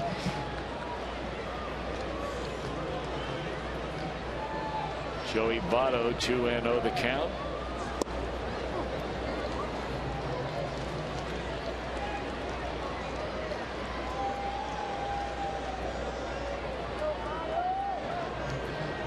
Joey has walked, struck out, and bounced out to second base. The last Reds hit came in the 5th inning, that double by Suarez. And it's on the outside corner to even the count at 2-2.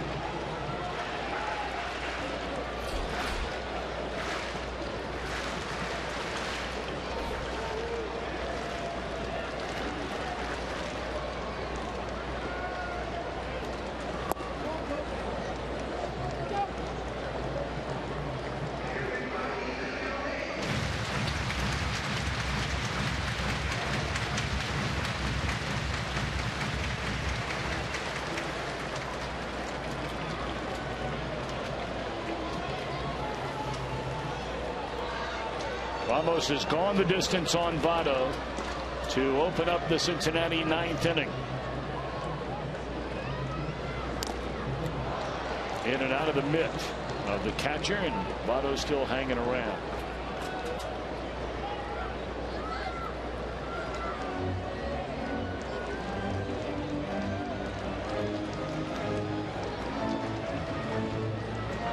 The entire Buckeye State being shut out so far tonight. Tampa Bay 4-0 on Cleveland. That game in the last of the 8th inning in Cleveland. And the Reds being shut out by another Florida team. Sinking liner. That'll fall in a base hit to start the Reds' night.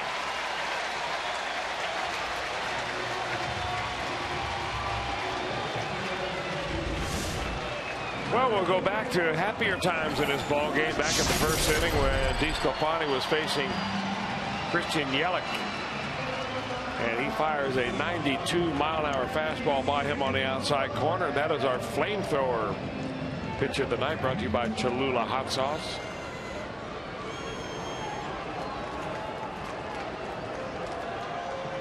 Frazier 0 for 3 in the game. Fastball at 93, fouled off to the first base side. Frazier trying to keep a 7-game hit streak and turn it into 8.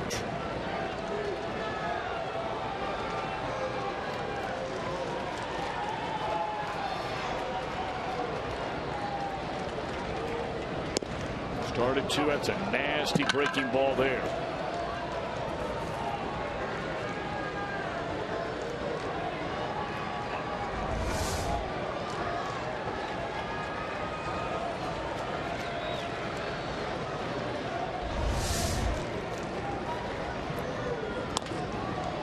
Slow tapper to short. They'll get 1, and that's all.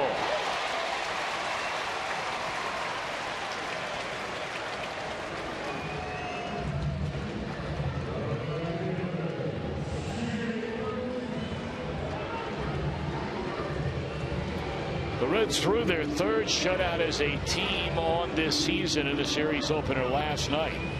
They are 2 outs away from being shut out for what would be the 5th time this year. Unless they can start making some noise in a hurry against Ramos, and that would start with Jay Bruce, 1 on, 1 out in the 9th.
Two and 2 on Jay.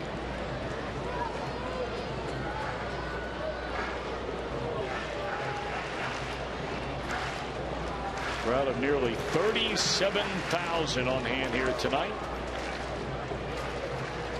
Reds with 2 outs to play with, 2 balls and 2 strikes. And it's hooked foul and out of play. Tomorrow we'll wrap up the series and the homestand. Reds will be traveling to Pittsburgh and New York to open a 6-game road trip. They will come back home. Their final homestand before the All-Star game. The Minnesota Twins come in for a Monday, Tuesday, Wednesday series. That's a fair ball in the out at first base, and the Reds are down to their final out. And then Milwaukee will be in over July 4th weekend. Reds will open play after the All-Star game at home against Cleveland and the Cubbies.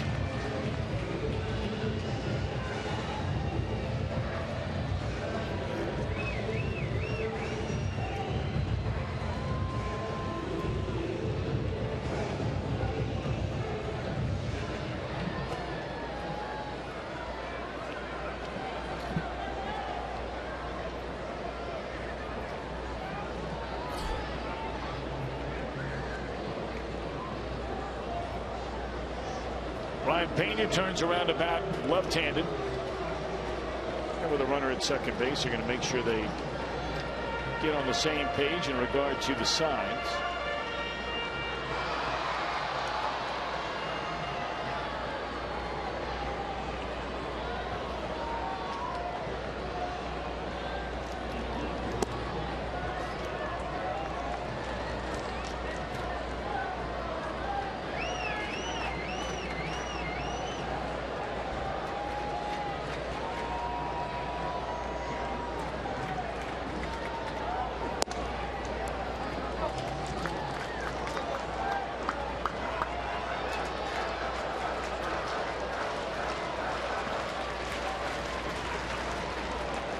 Two 2-0 on Bryant with Todd Frazier out at second base.